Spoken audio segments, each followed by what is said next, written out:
bit of a chance today. Okay, and Craig Munn, our stats man. Welcome along, Craig, and head-to-head the Eagles and the Bulldogs. Good afternoon, KG. Yeah, looking at today's teams, the Eagles and Centrals have met on 13 occasions.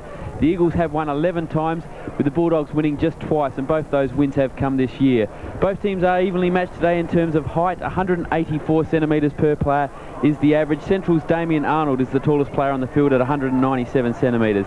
The Eagles lineup today has 6 players with over 100 games experience, which is probably the most they've had for at least 7 or 8 weeks, including 7 that have also played at AFL level, whereas the Bulldogs have just 4 who have played over 100 SANFL games.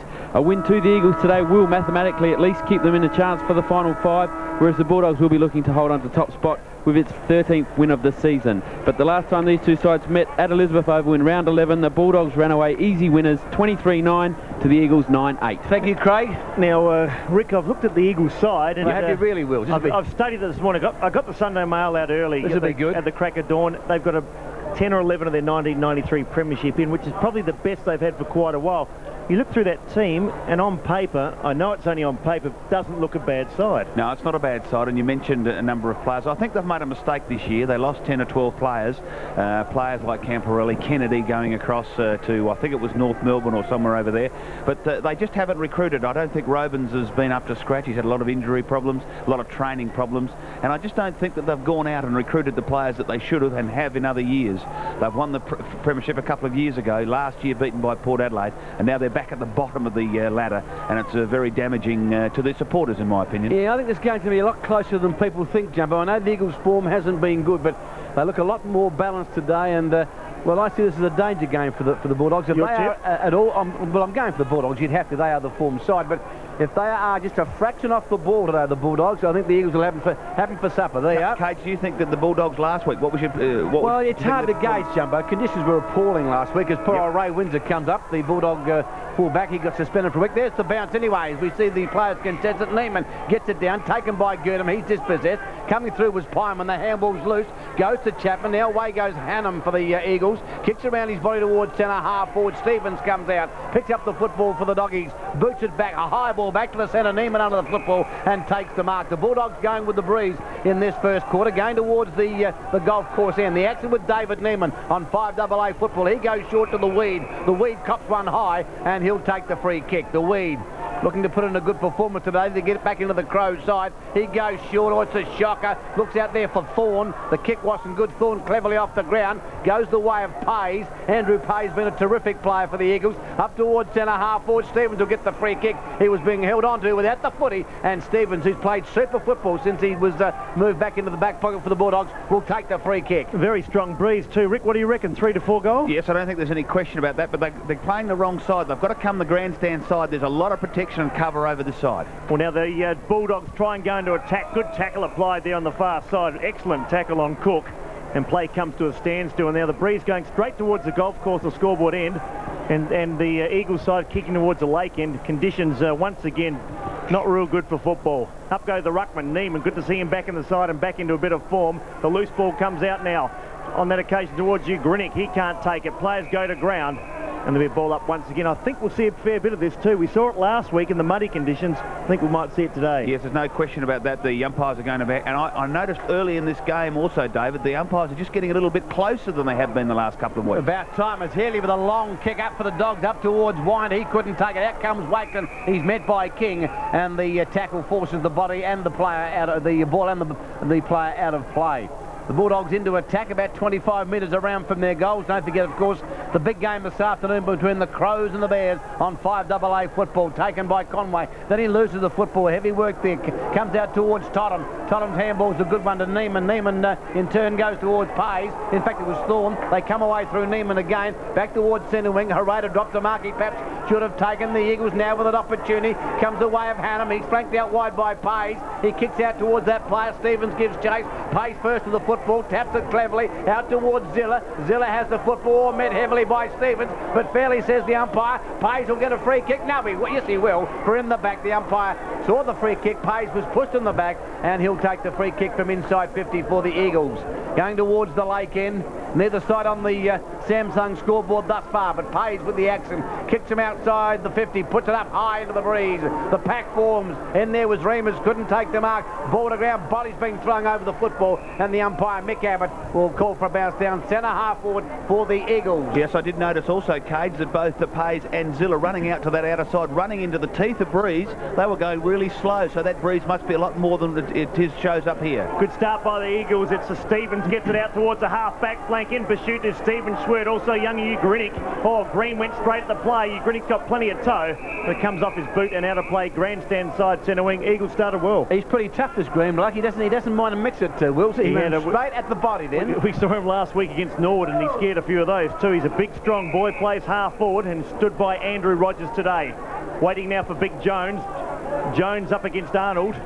Arnold works his way to the front, coming through on that occasion. McGowan, he always gets plenty of the football. Back to Girdham, now to McGowan in the 1-2. Around the body he goes. Cook in pursuit, he can't take it. And the wind drags it out of play on the full. Good start by the Eagles. They're sort of keeping Sentinels, haven't scored, and I would have thought that 4 or 5 goal breeze, so the Eagles have started magnificently. Devine takes the free kick.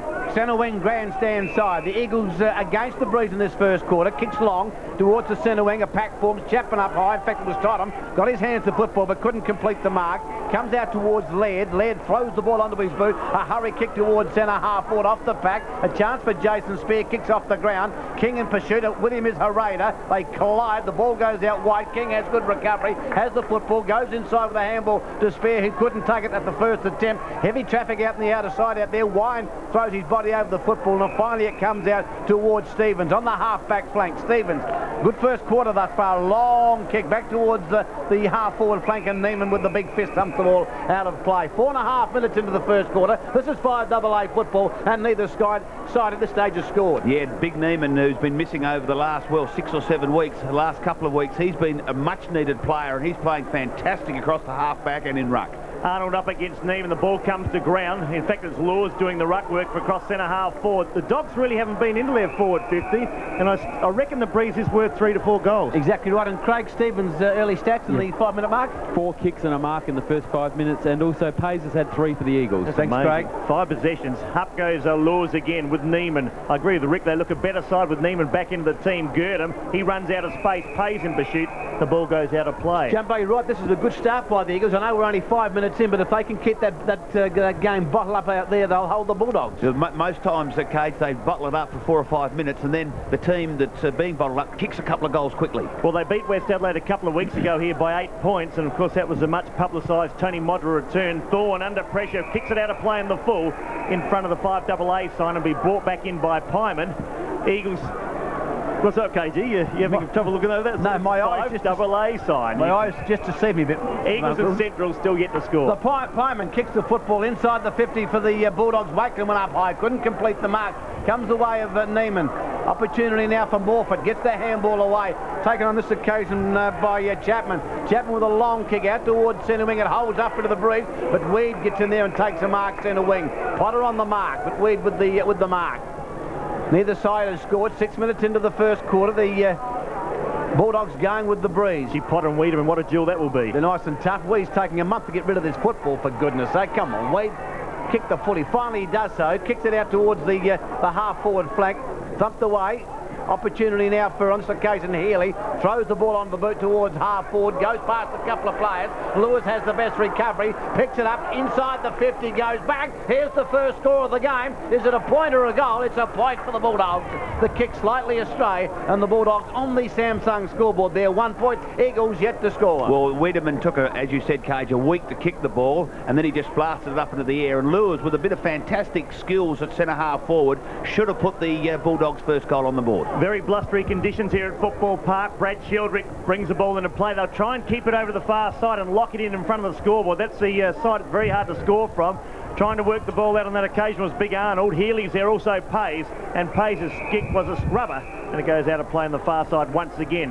Unfortunately, the wind always seems to blow that way. Very rarely do we get a day with the actual players in front of us. And also, Wills, if you're a Central Districts player and you go out there and you notice the wind, you think to yourself that the wind's going to do all the work. And that's where the Eagles are really putting pressure on them, keeping the ball, keeping in front, and they're really opening well. Girdham up towards half forward. Out comes Wakeland. Had a disappointing game last week. He's been in good form, though. Also there is Wind. He can't take it. Players dispossessed. It comes out wide. Green's there. Also Rogers.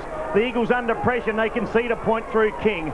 It goes off his hands and through for another point. So Central District at the 7-minute mark, they lead 2 straight points. Eagles yet to score. And these two Guernseys are an absolute nightmare to try and tell apart. They really are a nightmare. Sheldrick about to bring the football into play. The Bulldogs with the breeze in this first quarter. 2 points on the board. The Eagles yet to score. Sheldrick again favours the outer side with a wobbly old kick. Lobs inside the 50. Goes the way of McGowan. His handball is loose. Tapped on by Arnold. Here's an opportunity now for Cook. Handballs away towards Healy. Healy's kick is high, wide and handsome. And again, the Bulldogs are mine to score. So they are 3 points. The Eagles yet to score on the Samsung scoreboard. 8 minutes into the first term here at Footy Park, where conditions are very, very cold indeed, very blustery, and not conducive for skillful football. Morfitt this time will bring the ball in for the Eagles. The big game, of course, the Crows taking on the Bears at 5:15 on 5AA football. Kicks to the outer side, off hands, goes the way, this occasion of Weed, picked up by King, but a free kick has been picked out. It'll go the way of the Weed, and the Weed will take the free kick from the back pocket. Goes towards centre wing, looks out there for Chapman. In fact, it was Spear, and Spear takes the mark. Centre wing out of side.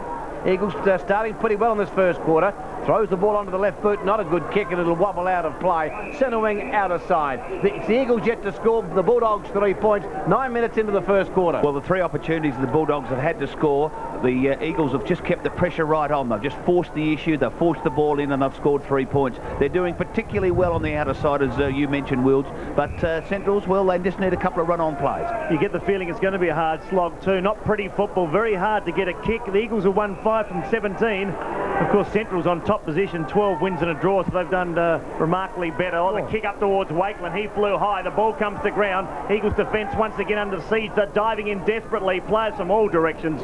And we'll see a ball up 40 metres out from Central District goal. Kicking with a breeze, as we say, and we'll probably keep saying, worth 3 to 4 goals.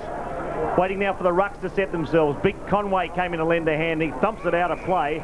And this time it is in front of the 5AA's sign on the far side. And this time my eyes don't deceive me, Wills. It is right in front of the 5AA sign on the outer side, where the scoreboard says the Bulldogs 3 points, Eagles yet to score. Neiman, also Conway in there. Comes out wide towards Girdham. He's being harassed by Pays, and the ball is forced out of play.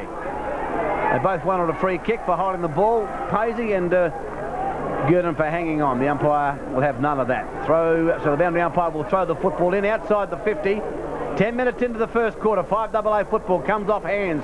Taken beautifully by Healy up towards the teeth of the goal, and Rogers comes through for the Eagles and thumps the ball out of play. So a pretty good 10 minutes thus far for the Eagles. The ball out of play almost alongside the behind post for the Bulldogs. Cajun, very good matchups too. Young Wakeland, Morfitt's taking hold of him. Conway, Sheldrick's on him, and Spears moved out to centre half back. The throw in over the top went Rogers and thumps the ball towards the boundary line. Defensive football. They're going against the Breeze Eagles, and they're bottling this play up in the forward pocket. And Alan Stewart, the Dogs coach, wouldn't be happy with the start thus far, but we have a long way to go in this game. The throw in inside the 50. Over the top went Neiman. Thumps the ball again towards the boundary line. Goes the way of Wind. He keeps it in play. I don't know how he did that, but a free kick. Oh, a free kick has been played. It was there. It'll go the way of Wakeland against the Morfitt for hanging on. And Wakeland now has an opportunity for the Doggies. Michael Wakeland on a fairly acute angle. It won't be easy. He's got the breeze coming over his right shoulder. He's no more than about 15 metres, but on a fairly acute angle to the outer side. Been a big success since he's been moved to full forward. Wakeland now has the opportunity to kick the first major of the game. I think he has. Has he? No, he's missed again. Strike me finger. Go the Bulldog supporters. So Central's 4 points, Eagles yet to score. Yes, very good work by young Wakeland there. He got to the front spot, a very, very easy or very grubbery kick coming in from his player, and he took very good position, but unfortunately only scored the point. 12 minutes gone, time running out now for Centrals. They haven't made the most of the breeze. A kick in from Morford. Healy couldn't take the mark. The Dogs have the numbers. Going through is Craig Potter. Picks it up towards Lewis. Lewis gives it up to a teammate in Cook. Fires towards goal. Conway in the square. He's allowed it to go over the head. Well, might have gone over his head anyhow, but it's gone through for a point. Central District, 5 points on the Samsung scoreboard. Eagles yet to score. 12 minutes gone, first quarter. Waiting now, Morford. They've done it well, the Eagles. They've knocked it out of play and held the ball up on many occasions. It goes straight down the ground. Covers around the 50 metres. Sheldrick's there, also Chapman. He can't take it. Central's now through Potter. Potter can't pick it up. He's under pressure. Pushed off the ball there by Zilla. It's Jason Zilla. And the free kick's got to come back to Potter. Potter with a free kick, centre wing.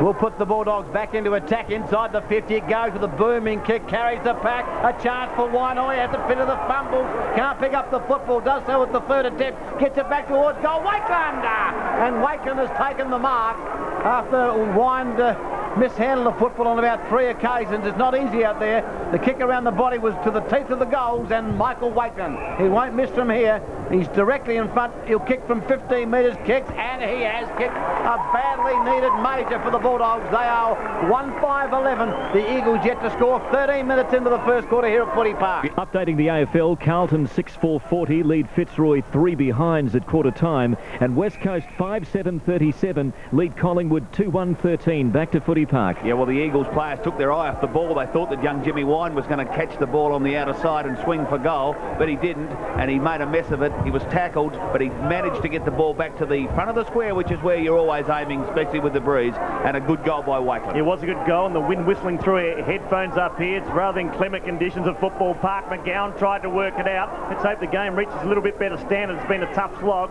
Going through was Laird. Up towards Lewis with him his spear. Gurdon pushed in the back. Was he? Yes, he was, says the umpire. Free kick, Central District, right on the 50-metre line. Well, this is what can happen with the Eagles. They've played very, very well. They've really worked hard, and all of a sudden Central District's kicking an easy goal. They've got an opportunity to bring up their second within a couple of minutes. Gee, it seems a long time ago, but they were 1993 premiers and just about had last year's grand final shot to pieces, and a magnificent comeback from Port Adelaide. There's Gurdon, puts it up in the air, tries to make the wind do the work. It might have. I'll tell you what, that's a great kick off the boot by the skipper. Fantastic kick, Gurdon. Centrals have 2 goals in a minute, and they now take their score to 2-5. The Eagles yet to score. 15 minutes gone, first quarter. Yes, well, that was a magnificent kick by Gurdon. Unfortunately, a very, very rough tackle there by the Eagles player. I think it was young Zilla to allow Gurdon to have a shot. He was about 4 metres out of the 50-metre line, so he was kicking from about 55. Put it up into the breeze, and we have a very, very heavy breeze down here at Football Park. And, well, it's a couple of goals that they've been struggling to get, but at the 15-minute mark, they go to 2-5. Yes, and the Eagles yet to score. Back in the middle. The umpire about to start the play once more. Throwing the football up today. Neiman and also Arnold. Neiman with the thump away. Comes away now of Pyman. Pyman through the pack, kicks towards centre wing. Rogers gets under the football, drops it a mark he should have easily taken. Goes in the second time. Taps it out, but only as far as McGowan. He can get to Gurdon. He can't handle the football. Swirts in there, runs into Big Neiman, and the ball is being held to him, and Neiman pushes him over, and the umpire will have a ball up centre wing grandstand side. Not a good throw up as Arnold gets his hands to the football, taken by Wine. He fell over at the critical stage. It's not easy out there. Chapman with the football. The handball is loose. Stolen by McGowan. His kick is smothered by Totham. In there was Squirt. He's dispossessed by Totham. It's heavy work. Thorne also in there. Zilla. And the umpire again has been forced to have a throw up in the middle of the ground. Not pretty football. Conditions not conducive for good footy today, or skillful football. So it's going to be a tough grind. 2-5 the Bulldogs. Eagles yet to score. 16 minutes into the first quarter. Arnold got his hand to the football. Taken by Pays. The kick is held up into the breeze. Comes towards the grandstand side. The Weed with Pyman. Weed has the football tackled. Loose it goes towards Thorne. In goes Pyman. And Pyman did that pretty well to hold that ball in. 2 against 1 and did pretty well and forces the bounce down centre wing grandstand side on 5AA footy. A little bit unfortunate there because the Weed didn't take the ball first grab, and the young Pyman, he messed it up also. But good hard work by the Eagles. We'll play on the grandstand centre wing. First time we've seen it in the entire quarter. Been mainly on the other side, and Central's lead by 17 points. Important game for them too, because Norwood are breathing down their necks. Well, it's very important that anyone coming down to Football Park to bring a rug I'd suggest that. Well done, a horse blanket even maybe. Jason Zilla around the body, didn't cover any distance at all. It's desperate stuff there at centre wing. It comes off Potter's hands and out of play. 2-5. That's Central District score. Eagles still yet to score. It's been a tough grind in the first quarter. Waiting now for Arnold. Big Arnold up against Jones. Arnold got the tap out. Now Rogers comes out, met the ball well, pushed out of the contest. The umpire says unfairly. I thought he staged the free kick, but he does get it at half back. Exactly right. It was soft. As Rogers goes short against the breeze, doesn't carry to Zilla. He's going to be... Oh, what? It was on the half volley, Mr. Umpire, if you don't mind. Zilla will take the mark. That'll be a dubious one. Up towards centre wing, coming to the football is Kluzak. Kluzak plays on quickly. Good shepherding by Tottenham, allows Kluzak some space. Up towards half forward, the Weed has the football. Handballs away to Hannum, the running part. That's better movement by the Eagles. Bounces himself, kicks with the right leg up towards full forward. Thumped away towards Harada. Harada has time, has space, gets the handball to Remus. Remus, however, has a fit of the fumbles. He's supported by young Cook. He kicks off the ground, but it's going out of bounds on the full, and a free kick will be taken by Chapman. Not good work by Remus. The handball was good as the kick in goes on this occasion towards Devine, up towards full forward. Weed is there. Weed has the football pushed away, and the ball goes out of play alongside the behind post on this occasion for the Eagles. The Bulldogs 2-5-17. The Eagles yet to score. 18 minutes. 18 minutes have gone in this, the first quarter here at Footy Park. You look at Wayne Wiedemann and just wonder what his future does hold with the Crows. Will he be retained or will he be delisted? Who knows? The ball gets thumped back towards the 50-metre line. If the Eagles can score a goal before quarter time, they've had a pretty fair sort of quarter. Ugrinich is there. That's Adam Ugrinich across the spear. Played his 100th game last week. His kick wasn't good. McGowan out. Now towards Healy. Silky Skills is good-looking kick up forward. Wakeland caught behind. Good battle there for possession. Morford's won it though. A soft free kick again. They jostled for position, and Morford takes it at centre half back. He can chip short, finds Thorne. The youngster takes the mark. Supported there on that occasion by Tottenham. Will go back and take his kick. Rain falling at Footy Park. Oh, that really sets off a good scene. Out towards the far side. Good mark's been taken there. An excellent mark, looked like Conway, the big fella. And he youngster stands 6'6". Centres play. Gee, the wind's still picking up too. It really is whistling through. Lures in front. He couldn't hold the mark.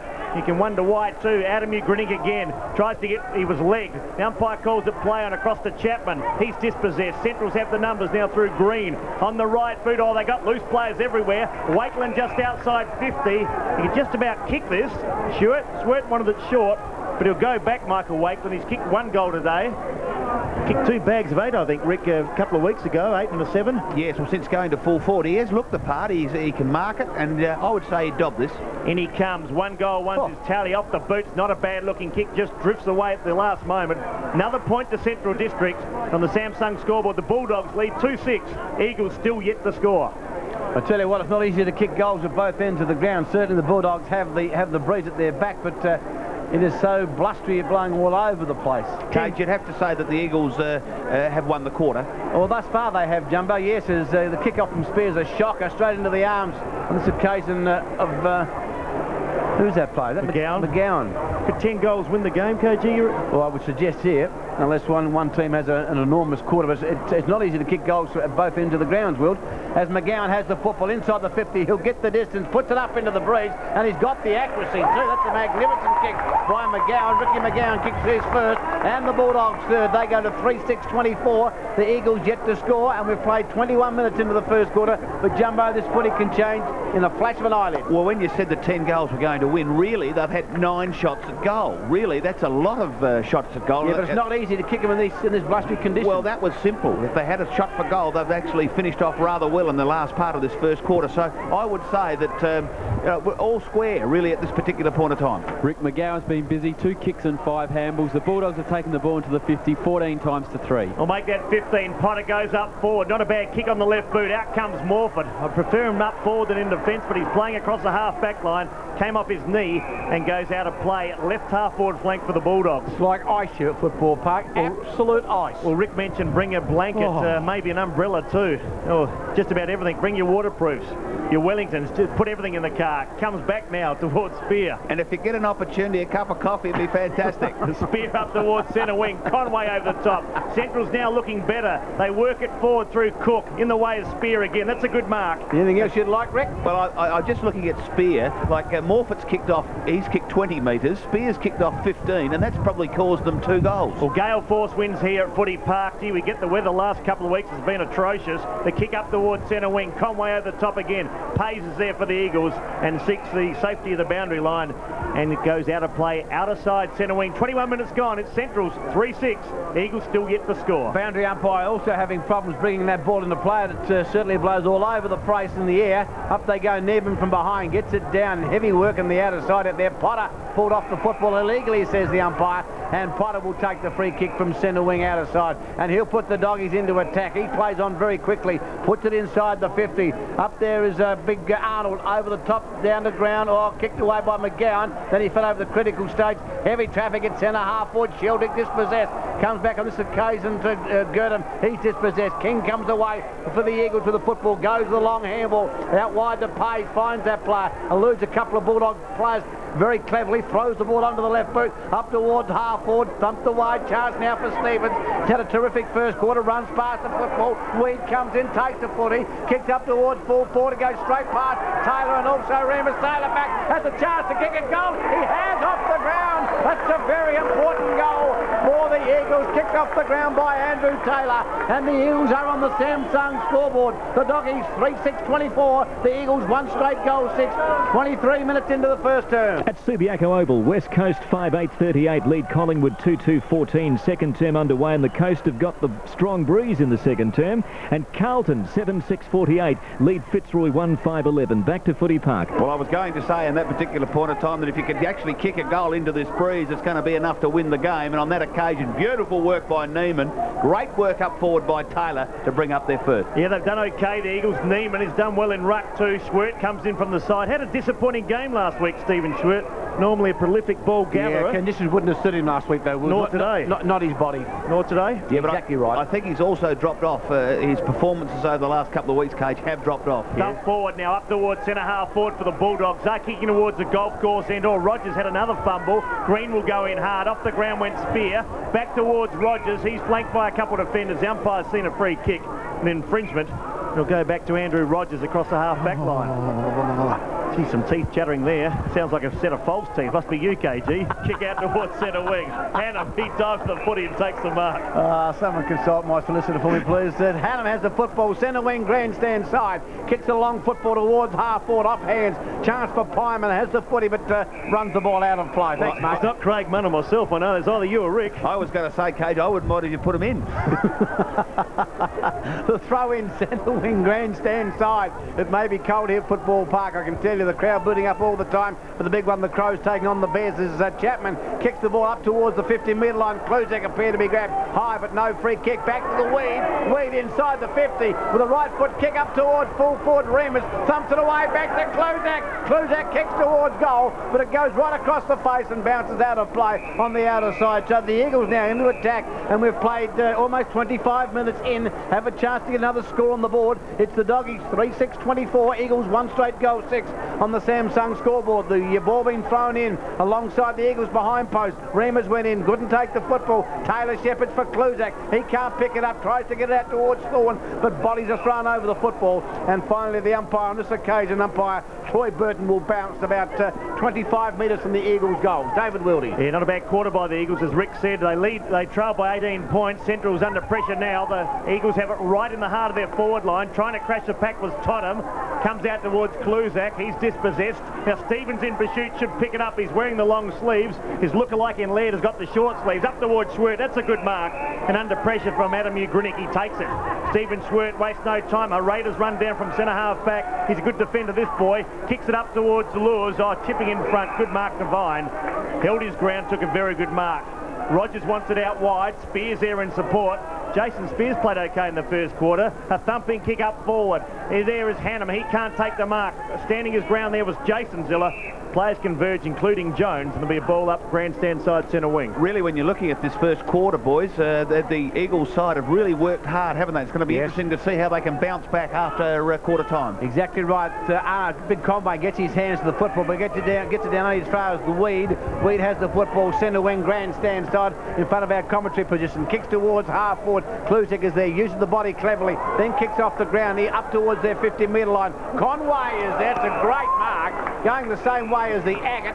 Didn't take his eyes off the footy and took a good grab. Well, Cage, he certainly looks like a big giraffe, doesn't he? Oh, big fella. A big promising player. The kick is good too to Wine. The left foot kick finds Wine on the defensive side of centre. Caught one on the head from Andrew Taylor, and that didn't tickle, I can tell you. Handball's off.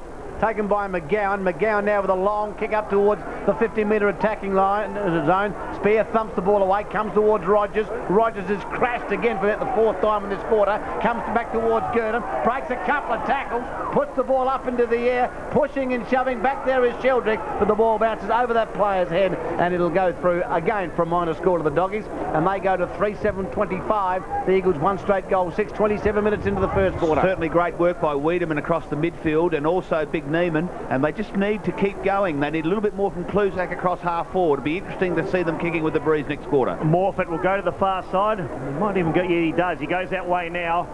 And trying to take the mark is Sheldrick. Oh, the wind just took that footy. It's a free kick to Centrals. No one laid a glove on the footy, so Centrals now will take a fairly soft free kick through Healy. Other ones you like to get. The kick out wasn't that bad, but really the wind did take it. Healy, he tries to centre play. Now the wind grabs that too. Sheldrick's back there. He can't take the mark. Also Spear. He comes to ground through Chapman. Chapman tries to find Rogers, does so. To Jason Ziller. They're running, and they're running in waves now. Across goes Hannum. Hannum storms through the centre under pressure. His kick wasn't good. Big Conway, the giraffe, as Rick Davies said, lumbered after the football. Here's Jones for the Eagles. He's dispossessed. It's heavy traffic on the far side. Ziller again. Ships it out to a teammate in Hannum. Hannum goes out wide. Cut off there beautifully though. Here go the Eagles. Great bit of play there. Looking for Laws. Hicks was the player as KG set towards Laws. He's just inside 50. Gurdham slipped out of handball. Off the ground Morfitt. And it's out of play in the full. So a bad mistake there by Morfitt. It'll be a free kick this time to Central District. They'll bring the ball back into play through Cook. Cook now with the football. Might have been In fact, it's McGowan. It is McGowan up towards full forward, puts into the teeth of goal. He may have even kicked a goal, has he? Oh, what a magnificent goal by McGowan. That's the one the Doggies needed at the 28-minute mark of the first quarter. That's a very, very important goal as Central now go to 4-7-31. Eagles one straight goal, 6, and a good goal then, Rick, by McGowan. Yeah, Rick, a fair bit of play too by Hicks, I thought, that stole the football on the far side, caused the turnover, and the resultant goal through McGowan kicking his second. Yes, it certainly was very good work by Hicks, but I thought that it was out of play. Morfitt kicked the ball out of play on the full, but nobody stood the mark. There's no way in the world was McGowan going to kick it from out there, but nobody on the mark. He streamed away, got to the 50, and put through a beautiful goal. Conditions very ordinary here at Football Park. It is blustery, it is cold, and it's raining as we see Gurdham goes in, thumps the football out only as far as Hugh Grinnick. Young Hugh Grinnick trying to pick up the football, being harassed by Laird. Does it well, Hugh Grinnick, gets it over the top. That's terrific play, kid. Gets it over towards Hannum. He in turn goes to Thorne. Thorne now inside the 50 for the Eagles. Up towards centre half forward. Ziller is there. Went past the pack, but there's the siren. And sadly for the Eagles, that would have been a certain goal. And the handball was off towards Taylor, who was by himself about 25 metres from goal. But the siren beat that player, and there was no score. So at quarter time here at Football Park in the early game, it's the Bulldogs 4-7-31. They're in front by 25 points. Yes, Will, one straight goal the Eagles. Yeah, before we take a break, KG, Matthew Campbell will be coming up at half-time of this game. The former Brisbane Bear and North Adelaide player, all Australian, to have a chat about the big clash tonight at 5:15 between Brisbane and the Adelaide Crows. We'll come back with the second quarter shortly. Subiaco Oval, 9-minute mark, second term, and the West Coast Eagles looking absolutely awesome. 6 goals, 8-44. They lead Collingwood 2-4-16. Rocker has a couple of goals for Collingwood, and for West Coast, Worsfold, Lewis and Gehrig a couple of goals apiece. And Carlton looking very strong over Fitzroy. It's at Waverley Park. Carlton 8-7-55. They lead Fitzroy 2-4-17. It's 28-3. Hi, this is Greg Sanders. Join me between 1 and 4 next week when we uncover the latest plans for the Pat.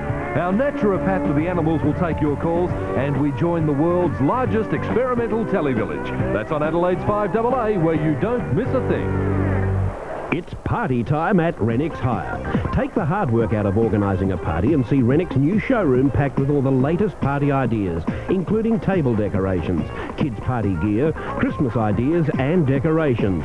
And if you book now, you'll receive free Nottage Hill wine by the dozen. Wow, what a great offer. Rennick's Hire leading the way in quality party hire. Let them make your party into something really special. Rennick's Hire Quality Party Hire. Phone 272-5422. You know, Claridge isn't called the home of Hyundai for nothing. Just down the Port Road at Hindmarsh, you'll find the biggest and best range of exciting new Hyundais in South Australia. Claridge Hyundai also has a huge selection of hand-picked quality used cars, a comprehensive range of Hyundai spare parts and accessories, and a fully equipped service division staffed by trained technicians who know Hyundai inside and out from bumper to bumper. So, if it's Hyundai you're after, go straight to Claridge Hyundai just down the Port Road at Hindmarsh. Claridge, the home of Hyundai in South Australia. Hello, I'm Margaret Morrissey. Looking for good sound investment advice? Call Hambros Baker Young on 232388 for a no-obligation appointment with one of our qualified advisors about anything from shares to financial planning. At Hambros Baker Young, we pride ourselves on giving investment advice suited to your needs and backed by the latest research material. Our brokerage rates and fees are competitive and your first consultation with us is free. Hambros Baker Young, we really do care about your future. Call us on 23238888. Here are just some of the different reasons why people are making Victoria Grove Retirement Estate their home.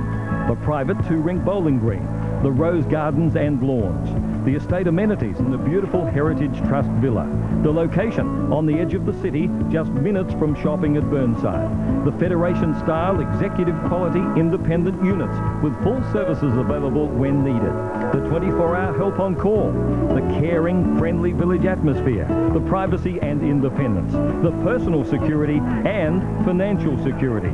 And after all that, if you're not sure about life in a retirement estate, ask about Try Before You Buy.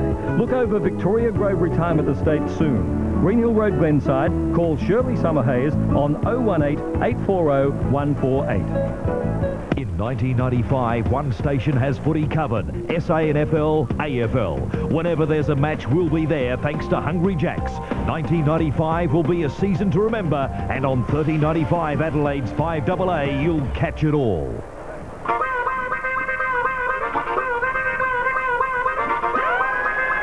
At Waverley Park in Melbourne, Matt Clappe has just kicked his 4th goal playing on a half-forward flank, and Carlton move on to 9 goals, 9-63. They lead Fitzroy 2-5-17, and a further score to West Coast, another behind. So it's 6-10-46 West Coast, and they lead Collingwood 2-4-16, midway point of that second term. As we take you back to Footy Park, second term about to get underway in the Crows curtain raiser. Thanks, Mark. Welcome back to Football Park, and it's an absolute shocker here at headquarters. It is freezing, it is pelting with rain, the wind is howling down towards the golf course end, not what you would say a good day for football. At quarter time, the Bulldogs 4-7-31, the Eagles 1 straight goal 6. The Eagles now with the breeze in this second term. There's the siren to start the quarter. The umpire throws the footy up. Neiman Arnold taken by Zilla. The handball's loose. Comes the way of Healy. Or he grabs one in towards centre half forward. Coming out was on that occasion Conway. Stolen cleverly by Sheldrick with a good handball. Back to Pays. Pays from the half back flank. Kicks towards centre wing. Players going for the football. Weed almost took the mark off hands. Comes to Tottenham. Tottenham has the football up towards half forward, but it's all the doggies here, and Arnold takes the mark in defence for the Bulldogs. He kicks the footy back towards the centre of the ground with a wobbly old kick. Devine comes in under these conditions, takes a pretty good mark, then goes out wide with a searching handball to Rogers, his captain. Rogers towards half forward. Hannum with him is Laird. Hannum first there, coming out also was Taylor, appeared to be pushed in the back. Not paid by the umpire. Comes back towards Stevens. Had a terrific first quarter for the Bulldogs. Laird gives support. Also in there is Hicks, but the ball is forced out of play in front of the 5AA sign on the outer side. The scoreboard says the Eagles 1 goal, Central's 4-7-31. Yeah, very important the next few minutes too. Eagles kicking with a strong breeze. 11 scoring shots Central's had in the first quarter. The Eagles the 1 goal. They were denied a goal right on the siren too. David, in that first quarter, the Centrals just had 54 possessions to the Eagles 66, so the Eagles did have more of the ball. We'll get some of the leading possession getters throughout the course of this quarter too, Craig. Waiting now for the rucks to set themselves. Big Arnold try to work it back. He's got plenty of teammates there. Now Nichols on the ground, just works it forward up towards the forward pocket. The Eagles have 2 versus 1. Hicks comes out to meet the ball for the Dogs and takes it over the line and out of play. Well, it's going to be very important for the Eagles to move the ball up and down the centre of the ground. It's no good keeping the ball on the outer side by the scoreboard there, because we know from the last quarter that the ball's just going to be thrown up and pushed out of bounds. They need to get the ball into the centre square or down the middle of the ground so they can have a ping at goal. Jones and Arnold, the ball comes to a standstill again, so the Eagles making tough work of it, trying to work it forward. At least it's not muddy like last week, but very, very wet and slippery conditions here at Footy Park. It's 4-7 Centrals. Eagles 1 goal on the Samsung scoreboard. Yes, the Eagles into attack. The throw up by the umpire. There was Arnold, taken by, on that occasion, Laird. Kicks it back. Squirt can't handle it. Taken on this occasion by Girdham. Girdham wobbles a kick towards the centre wing area out there. Lewis is there with him his spear, but finally the ball is forced out of play at centre wing. Out of side, raining here at Football Park. A bit the rain a fraction light at the moment. The breeze blowing towards the golf course end. 2.5 minutes into the second quarter, should I say. Players in there working hard, palming over the football, and the umpire is forced to have another bounce down centre wing out of side. The Doggies 4-7-31. The Eagles 1 straight goal 6. Reminder, of course, the big game coming up a little later. The Crows and the Bears. Zilla gets their handball away to Ugrinnick. Ugrinnick inside the 50 towards full forward. Which way will it go? It's going towards the line. In fact, it just wobbles through for a minor score to the Eagles. So they are 1-1-7. Central's 4-7-31. Well, I would also say that the Central District Football Club, Cage, in the second quarter have started very well. Eagles started very well in the first, and they've played particularly well. Oh, I know it's only 2 minutes into the second quarter. Waiting now for Remus. He'll too will probably go to the far side. That's the defensive side here at Football Park. Looking for teammate in Arnold. He couldn't take the mark. Going through his Laird. Laird towards the boundary line. The scrimmage on the far side, and finally it does go out of play. What about some of the leading possession getters first quarter, Craig Munn? Rick McGowan, David was the leading possession getter on the ground with 9, 4 kicks and 5 handballs. Girdham with 6, Stevens 5 kicks, and Potter 5 possessions for the Bulldogs. Arnold up against Jones. Coming out the back was McGowan, so you can put another one down for him. Potter's also there. With him was Chapman. Now the Eagles trying to work it forward around the boundary line. They can't do so. Very slippery conditions. Ugrinnick takes it over the line. And David, for the Eagles, the Weed had 6 kicks and 2 handballs for 8 touches. Pays 8 possessions.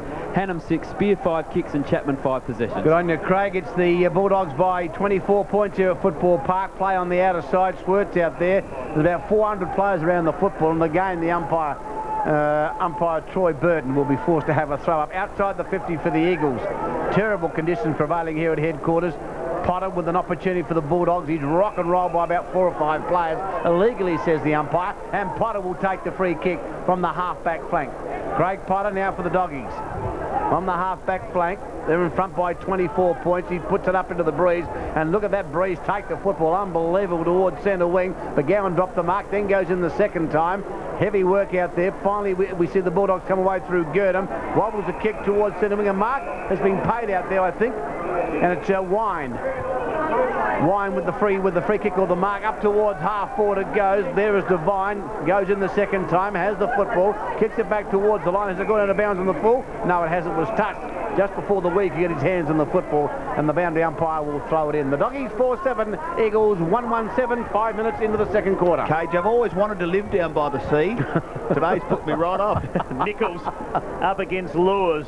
Stolen there by Schwert, who works it forward. Oh, Rogers couldn't take the mark. Out comes Wakeland. In fact, it might have been Hicks gets the ball out now. He gets back on it, Wakeland, looking for a teammate there in Healy. Holds it in there. And this time Central District have the ball on their 50-metre line, kicking into a very strong breeze. 24 points of difference. So far, Centrals have now been able to hold the Eagles. They haven't scored and been going 6 minutes second term. Oh, is it cold or what? Nicol and Conway back towards Sheldrick. Up the ground goes Morfitt. In pursuit of the football now, Wakeland works it out towards McGowan. Sheldrick goes in, attacks the footy very hard. Did it well. Centrals now through Wakeland. Tried to find Wine. They got the players there and Cook. Back towards Wine. He ships out a handball on that occasion. Was that McGowan? It was. Back now towards Schwert. Tackled high. Free kick Schwert. And he'll take the free kick 55 out from goal. Stephen Schwert, as we said, normally he's a very fit player. A lot of stamina. There's his kick. Holds up into the breeze. Oh, play there. Conway got hit. And I think the umpire's seen it. Shepherded out of the contest. Had to be the free kick. And Conway will kick for goal from 15 out. Well, that was a very ticky-touch free kick, in my opinion. Well, that's the way I saw it before the umpire paid it. Well, I have backed Central District too, I might add. Exactly. Sheldrick got himself into the front spot, and Rogers took the mark, but the umpire paid the free. In he comes. Mark Conway kicks towards goal. Oh, gee, the wind has blown the ball backwards. It actually did come backwards there. They conceded ground. Divine on the left boot. Now Healy, an opportunity for Central District. With him is Pays. Pays applied a tackle. It's picked up now by Green. Green goes back towards Healy. Just inside the 50, across to Wine. Wine centres play. McGowan runs after the footy. Great mark, McGowan. Excellent mark, Ricky McGowan. And he will kick for goal from 25 metres out. And he is the leading possession getter on the ground, Craig Munn. That's right, David. This will be his 6th kick. He's also had 6 handballs, 3 marks and kicked 2 goals. So a great start for Ricky McGowan. Well, he's one of the favourites last year for the McGarry medal. Didn't poll as well as a lot of people thought he might, but he keeps on getting the football. Kicking towards the northern end. In he comes. The Lake end. Kick on its way. Better looking kick. That's a great goal in the breeze. Central's 5-7. That's 37.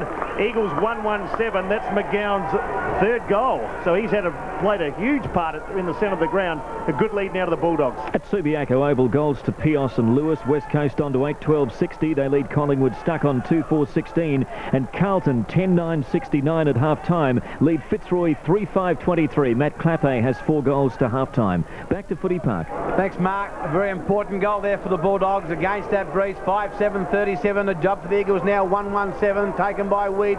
Appear to be pushed in the back. The umpire says no. As a consequence of about 300 players around the football. Kicked off the ground by Hannum. Out towards the open spaces. Working hard was Girdham. Girdham has the football. Gee whiz, the Dogs look good. He goes towards Cook, who went without the football. Divine comes in. Tackles Cook again.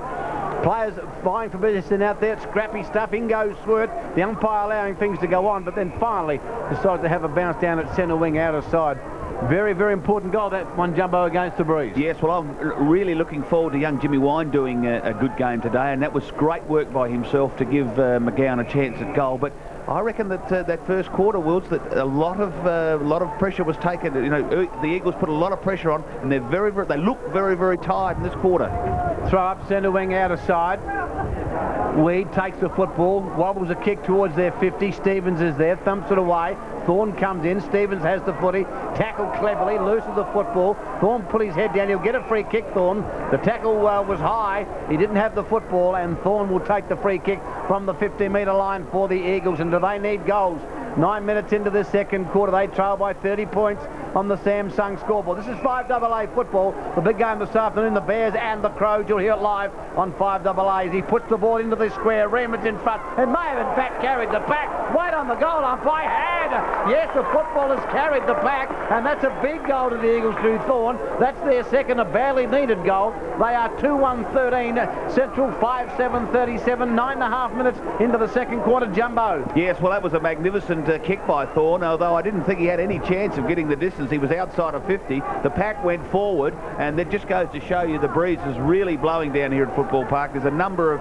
It's raining, and it's just a shocking day, but obviously we are in winter, and it's just a typical winter's day, and it just went over the top of the pack through for a goal. Back of the centre, handy goal there for the Eagles. That might give him some sort of heart. Potter, he's working extremely hard in the centre. McGowan likewise, and McGowan holds the ball in. So we've seen plenty of that. A very scrappy sort of play. Wills, that ball will be getting quite heavy and wet, whereas in the first quarter, the Central District side had a dry ball. Yeah, would too, and all the players here now wet except for Stevens and Lairdrick.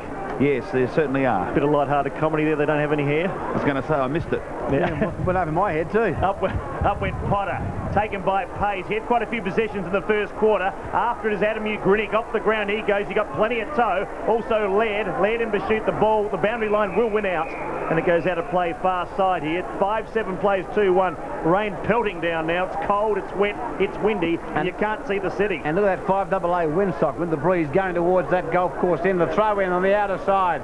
Tottenham gets rock and rolled. Goes the way of Arnold. He looks out there for Wine. With the one is on this occasion Thorne, but the ball is forced out of play on the full by Thorne, and Wine will take the free kick. Centre wing outer side goes short to the bald-headed Laird. Laird, a left foot kick towards half forward. Coming out here is Nickel, and takes the mark in defence for the Eagles. Nickel now should put this a long kick up towards the 50-metre line with the strong breeze at his back. Nicole with the footy. The lead comes from Sam Jones. That's ignored. He goes up towards centre half forward. Zilla from behind thumps the ball to ground. Opportunity for Weed. Can't pick it up. Gets it out towards, on this occasion, Chapman. Chapman has the footy. Comes across the ground. Pays his target there. Good defensive work by Healy. Pays first part of the football. Picks it up. Well done by Healy. Stevens comes in. Wobbles the kick to Potter. Potter's handball was not good. It's intercepted by the Weed. He gets it out towards Taylor. Taylor tried to hassle it out towards Zilla unsuccessfully. Goes in the second time. Gets the football. Puts it inside the 50. Coming out is a Raider. He's met by Chapman, who breaks the tackle. Then he's dispossessed. Almost in the back to Chapman. No, says the umpire. Gurdon gets the football out. Tottenham has the footy now. Gee, was it scrappy stuff in there. Pays. Back on this occasion to Pyman. Now can they work the ball away through Wine from the half-back flank. His kick is partly smothered. Comes away of Thorne of the Eagles. He should go long. He does so. Up towards full forward. Herrera is under the football. It has too much carry, but it's taken by Remus. Remus to lead us like a cake of soap. Tapped it out towards Swirt. Swirt will go off the ground. Young Ugrini gives chase. He's got great pace. Ugrini kicks the ball in front of him, but good work by Swirt. Gets the football. Wobbles the kick towards centre wing. Wakelin is there. Tackled by Morford. Loses the footy. Comes towards Peter Green. Taps it towards the Wakelin. Wakelin goes in now. Tries to beat the player Morford. Does so cleverly, but the handball's poor. He hit Ugrini on the chest and he runs away. Kicks towards half forward. Coming out there is Herrera. The ball towards the bench line. Herrera has the football and finally takes it out of play. Just inside the 50 for the Eagles, who trail badly on the Samsung scoreboard. The Doggies 5-7, the Eagles 2-1. Well, you have to say that that was a great bit of calling, Cage, because it looked from here that both teams are really under pressure. The ball is very, very heavy, and both teams are putting in pretty hard. The loose ball comes out towards Stevens. He's in the back pocket. Transfers the grandstand side. Could be a dangerous ploy, that one, because Pays is marked, and Pays is marked 48 metres out from goal with the wind assisted. Should go very close to scoring. He had plenty of time too, Stevens, there. He's played very well on that half-back line. That was a bad mistake. Gee, conditions are bad here at Footy Park. Full marks to the people that brave the weather. Kick from Pays, not bad. Has it gone through for a goal? Wait for the goal umpire. Just off line there, missed to the right-hand side. Central's 5-7. Eagles 2-2 on the Samsung scoreboard. Well, it's very important that when you're kicking for goal, especially with 40 metres out, that you just make sure the ball hits the boot properly, because the wind is that harsh and blowing that hard that it's just blowing the ball around everywhere. This is the game that completes round 20. Yesterday winners were Norwood, Port Adelaide and South Adelaide. Norwood just getting up in the last kick of the day against Glenelg. And the Eagles now desperate to get another win on the board. But Central so far, they hold sway. They lead quite convincingly at the moment, 23 points. The ball now with Stephen Schwert, tucked away in the back pocket. Can chip short to Herrera. Very rarely beaten is Brian Herrera. Like the Rocket Gibraltar across the half-back line. Goes back to Schwert, so they're playing around with the football. What's Stephen Schwert's stats? Stephen Schwert's had 5 kicks. This will be his 6th one, David. Schwert, so he's back in the same place he was before he kicked to Raider. Just wasting time now, the Bulldogs. Getting dark, it's quite gloomy here. From the side, Healy. Oh, good mark's been taken there. It's a Central District mark. Coming in from the side, it looks like Lewis. Big Simon Lewis, former Brisbane Bear. Have a few of his teammates playing out here today at 5:15 when the Bears come. They won't be used to this sort of weather. That's for sure. There's Lewis's kick. Up towards half forward. Healy's there. He couldn't take the mark. The ball comes to ground. Also there was Gurdon. In the way was Morford appealing for the free kick. King gets it out. Out towards Rogers. Rogers back towards centre wing. Spear couldn't take the mark. Spear on the left boot. Around the body he goes. Gee, it's hard to get that ball going forward with any sort of accuracy. Across to Big Jones. He tries to pick it up. Slips out a handball to Tottenham. Tottenham on the left boot around the body. Kluzak, he's been a quiet player. Off the ground goes Pyman in search of a teammate. They've got the players there, but they haven't got the control. And it goes out of bounds. Left half forward flank. This time for the Eagles. Throw in on the outer side. 5-7 plays 2-2. The Bulldogs in front. 15 minutes into the second quarter. Conditions appalling here at Football Park as Potter comes in and goes bang. Thumps the ball out of play once more. And happy to see it go out of play as they lead on the Samsung scoreboard by 23 points. Throw in once more. Eagles with the breeze in this second quarter. Conditions not good for the players out there at the moment. Jones and Potter, players working hard for the football. Wind is there, but the ball again forced out of play. Just slightly on the attacking side of centre for the Eagles, who are kicking towards the golf course end, and that's the end favoured by the breeze. 16 minutes in, over the top went Arnold. Squirt was there, taken by Hugh Gwynny, kicks a high ball around his body inside the 50. Harada, Sam Jones coming out as Reimers, puts the big fist to the football. That was good work by Reimers, follows on and knocks the ball out of play, right on the 50-metre line for the Bulldogs. Good aggressive football by Huey Reimers, the winemaker from Orlando. It really attacked that footy. 5-7 plays 2-2, the throw in. On the 50-metre line, the ball favours Harada. He can't take the footy. Back towards Stevens. Stevens is quite happy for the ball to go out of play in front of Hannam. And again, a throw-in will take place. So it's a stop-start affair, Big Jumbo. Yes, it certainly is, Cage. I'm a bit disappointed or surprised that Big Neiman's off the ground. I thought his first quarter was excellent, and I know they've got to bring on probably Sammy Jones or the other fella down there in Nicole, but he was great in the first quarter, Neiman. Stevens out towards the far side. Now the Eagles trying to work it forward. Good tackle applied there by Cook. Only finds Harada, though. Harada at centre half back. He lifts the eyes, kicks up towards centre wing. Out on that occasion came Wakeland. Schwertz also there as Hugh Grinnig, who's had a good second term. Diving on the football was Wind.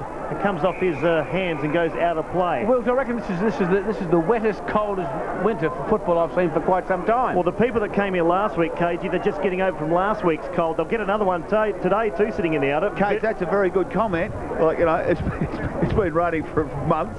Well, he's right. Well, normally we have a pretty dry winter, and normally Saturdays are pretty good, but this year... Well, actually, I'll back you up. It is the wettest now, really, winter. which is the worst, today's game or last week's game out at Norwood? Well, at least they had wind and rain and mud last week. Oh, conditions better today. There's no mud. They've still got the wind and the rain. Thorne now. The Eagles have the ball across their half-forward line. Devine went without it. Kick forward by Wind. Up towards centre wing. The kick wasn't all that good. But for Central Districts, they'll be quite happy for the ball to go to play. It does. Out of side centre wing, they're kicking towards the lake end. 5 kicks in this quarter, David, for Wind. He's now had 8 kicks and a handball. 37 plays 14. 17 minutes gone. Players will be looking forward to their break at half-time. The tap down came from Arnold. Now Pyman's got the footy. In fact, it's Potter. It's got to go back, though, to the Eagles. And it's a free kick there to Jason Ziller. He lifts the eyes. It kicks a shocker off the boot and goes straight in the arms of McGowan. He just appears to be everywhere. Ricky McGowan at centre half back will get the Central District side out of trouble. Had a good game, McGowan. Well on top of Chapman in the middle. McGowan races away, throws the ball onto the right leg, goes towards that defensive centre wing position on the outer side there. Squirt onto the ball. Can't do much with it. Potter goes in, lays the tackle on an Eagles player, and he holds the football to that player. He's on the bottom of the pack. He was crushed, and the umpire will have a bounce down centre wing. And that player was Ziller. Always on the bottom of the pack, young Ziller. The throw up. There was Nickel, tries to get his hands to the football, once again into a pack of players, and the umpire again has been forced to have a throw up. Centre wing out of side as the Eagles 2-2-14 trail the Doggies 5-7-37 on the Samsung scoreboard. 19 minutes into the second quarter. The big game coming up later this afternoon between the Crows and the Bears, and a big game it certainly is, as the Eagles through Haddam go forward up towards half forward. Harada is there, so is Sam Jones. Pyman for the Bulldogs, quite happy to force the ball out of play at the 50-metre line for the Eagles, and time ticking away for the Eagles in this second term with the breeze. They trail by 23 points on the Samsung scoreboard. Cage, I saw in your office during the week there was a couple of those heat seats. Did you happen to bring them down with you? No. He's forgotten his. I've got mine, they're fantastic too. Now the Eagles try and work it across towards half forward. Jones holds his ground, second, third attempt, couldn't take it. Eagles now through Pyman. Away they go, it's Wind again. That's his 6th kick in this quarter. Picked up by Wakeland, goes back towards McGowan. Gee, uses the ball beautifully, does McGowan. Now it's Potter on the far side. Centrals, this is dangerous. They go forward. Lewis has taken the mark, 60 out from goal. A Raiders run down. The kick goes up towards full forward. Cotton on the ground. He takes a very good mark too. The mark taken there by Jared Cotton. Came up in the second quarter. Didn't see him come on. The mark was good. The kick wasn't so good. Healy gets it back towards Cotton. He's 45 metres out from goal. The kick wasn't good. Standing his ground, Tottenham. The umpire said play, and it was touched. They work it forward now through Morford. It's a wobbly kick, lands in the centre. Wiedemann in pursuit. Also Pyman. Pyman trying to use his pace. Wiedemann showing plenty of desperation. Dives on the footy. Pyman wins out though. He's on the left boot. Under pressure. The kick went nowhere. Picked up by Jones. Goes in board to Hannam. Hannam looking for an option further field. Gee, it's hard to get a kick. It really is out there at Footy Park. Harada puts the body in. Hit young Thorne. Dives on top of the football. Bounce the ball up. Umpire, you've got a chance. No, they're allowing it to go on. He comes out towards Stevens. His kick should be marked by Healy, and is. Healy takes the mark in the centre of the ground. That football is so heavy at the moment. Players getting no distance at all with their kicks as Healy comes towards the grandstand side. That's a good kick, finds Wine there. Wine has the football. He's worked hard in the second quarter for the Doggies, who lead by 23 points at the 21-minute mark of the second quarter. Simon Lewis goes without the football. Devine comes in. The handball is partly smothered back towards Chapman. He can't pick it up. Working hard, Spear taps it out towards Pays. Pays has the football, picks it up for the handball. High, wide and handsome. In fact, it goes out of play. Centre wing grandstand side. 21 minutes into the second quarter. The crowd starts to stream in here at Football Park for the big one this afternoon on 5AA football. The Crows and the Bears. Throw up as Nickel puts his hand up. Taken by young Cook. Gets it back towards Potter, and Potter dribbles a kick and it goes out of play once more. Just slightly on the attacking side of centre for the Bulldogs. Certainly great play by the Bulldogs, and I'm starting to get warmed up. It's been a very, very interesting second quarter. No stunning play. Can I borrow your coat, Jumbo, if you're warm? Mate, you couldn't get this coat for $1 million. Footy on 5AA, it's Wine. Jimmy Wine puts Centrals into attack now. Out comes young Cotton again. With him is Sheldrick. Sheldrick plays it close and tight. Good tackle, Sheldrick. Brings Schwert to the ground. Could have saved a goal there. Out comes Cook. Cook's wobbly kick went nowhere. Devine's there also. King also. King tries to work it out. He does in the end. It's a wobbly kick back towards half forward. Standing his ground, Pyman. Good mark. See, the weight's been disappointing. He had a good first quarter. Haven't seen him in the second term. And finds Hicks. Hicks to a Raider. The Bulldogs working the ball well. It's like a dry day the way they move that forward. Up towards full forward. Schwert roving the packs on the right boot. Sheldrick in the way. Sheldrick gives off to Rogers. Wasn't perhaps the right option on that occasion. Finds Morfitt. Now they're out of trouble. Up towards centre wing through Hanneman. It's a high kick. Stevens stands his ground. Picks it up on the first bounce. On the right boot, the ball might wobble out of bounds, and it goes back about 4 or 5 rows. Out of play on the full, and it's the Eagles will bring the ball back in. Well, not conducive for good play or good football today. The conditions out there are absolutely atrocious. Coach Stevens was definitely not going to come inside. He kicked across the ground last time, and he decided to go out and just swung out to the outer side. Exactly right. The kick up towards the Eagles' 15-metre line is taken by Pyman. Gets it back to McGowan, having a terrific game. He goes towards his captain, Gurdon, who can't take the mark. Green comes in for the Bulldogs. He's dispossessed to Totham. Totham works hard to Nickel. He's been held onto and holding the ball, says the umpire, and Gurdon will take the free kick. The Doggies playing the better football. That was a shocking kick by Gurdon. It must be almost impossible to kick as it comes to Wakeland. He handballs along the ground to Healy, and the ball in the interim has gone out of play. Half forward right for the Bulldogs. Okay, they've only had 1 goal, 2 with a breeze in the second term, the Eagles. Really wasted chance. Well, that football must be almost impossible to kick, Wilds. It's so heavy. Especially with the rain, Wilds. The rain's just been teeming down, and they haven't been able to kick the ball more than 30 metres. As we see, Zilla works hard for the football. Gets it out on this occasion to Hannam. Hannam with a kick.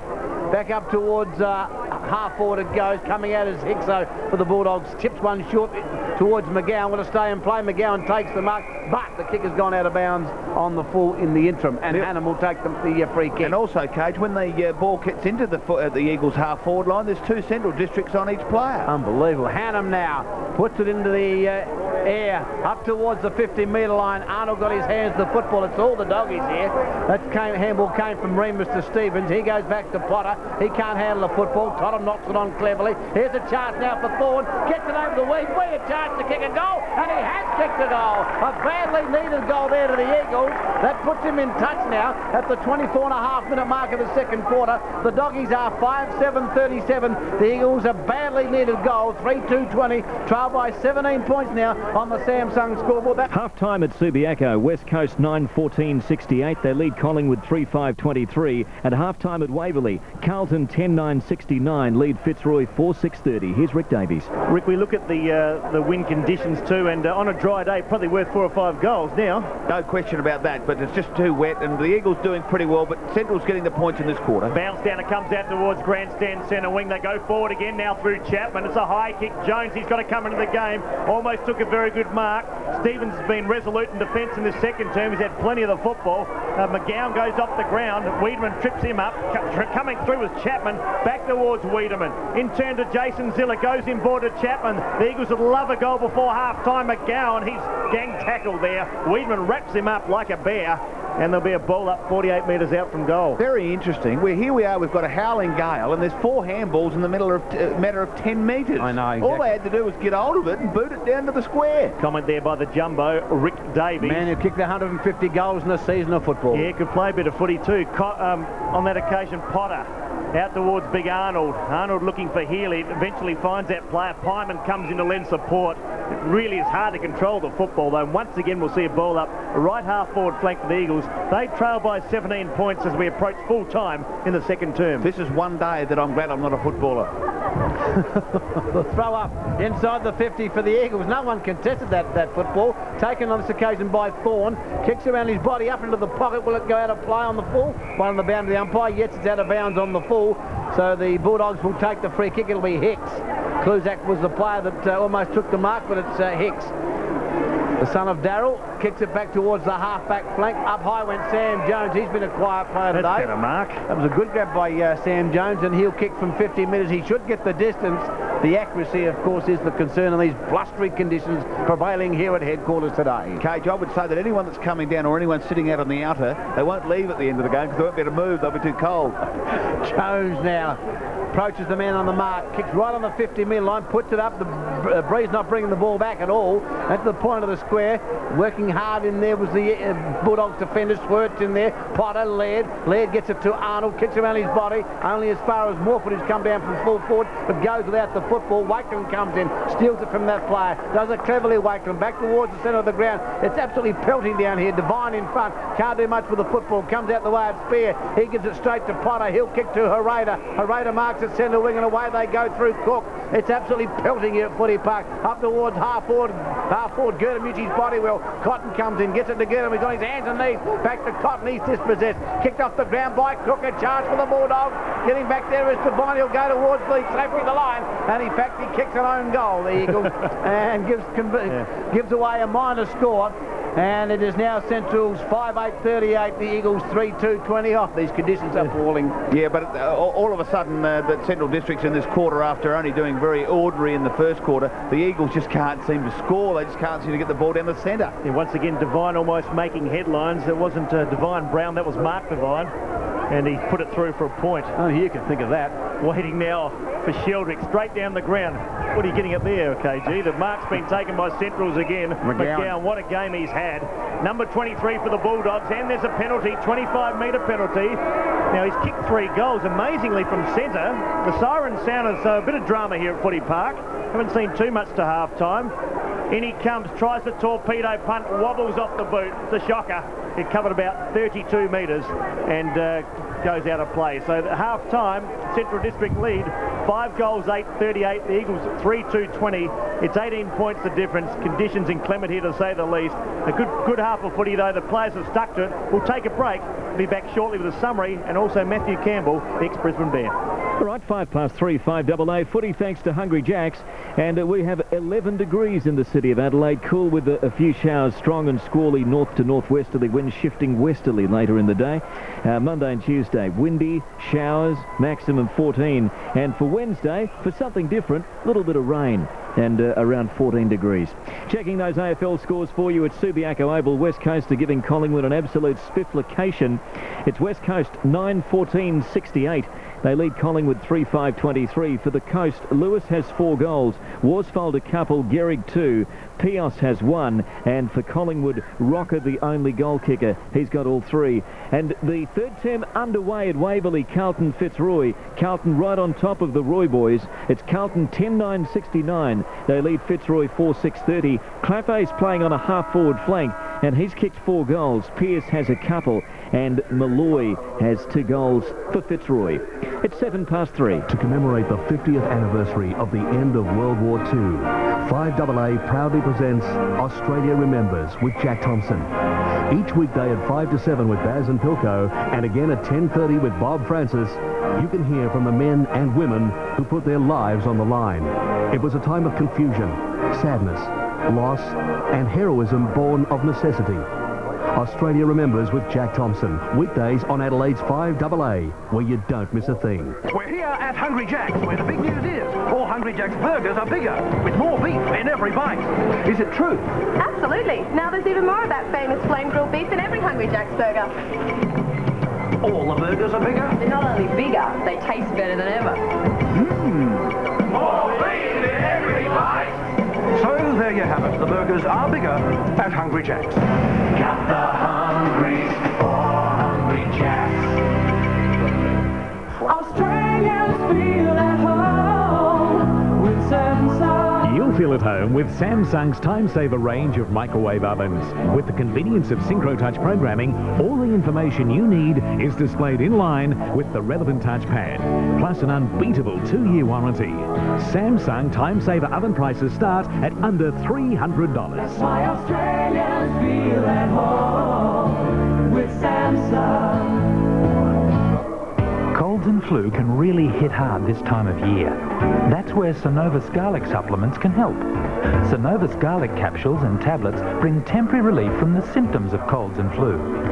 They help dry out nasal passages and clear excess mucus. Look for Synovus garlic supplements in the health section of your supermarket.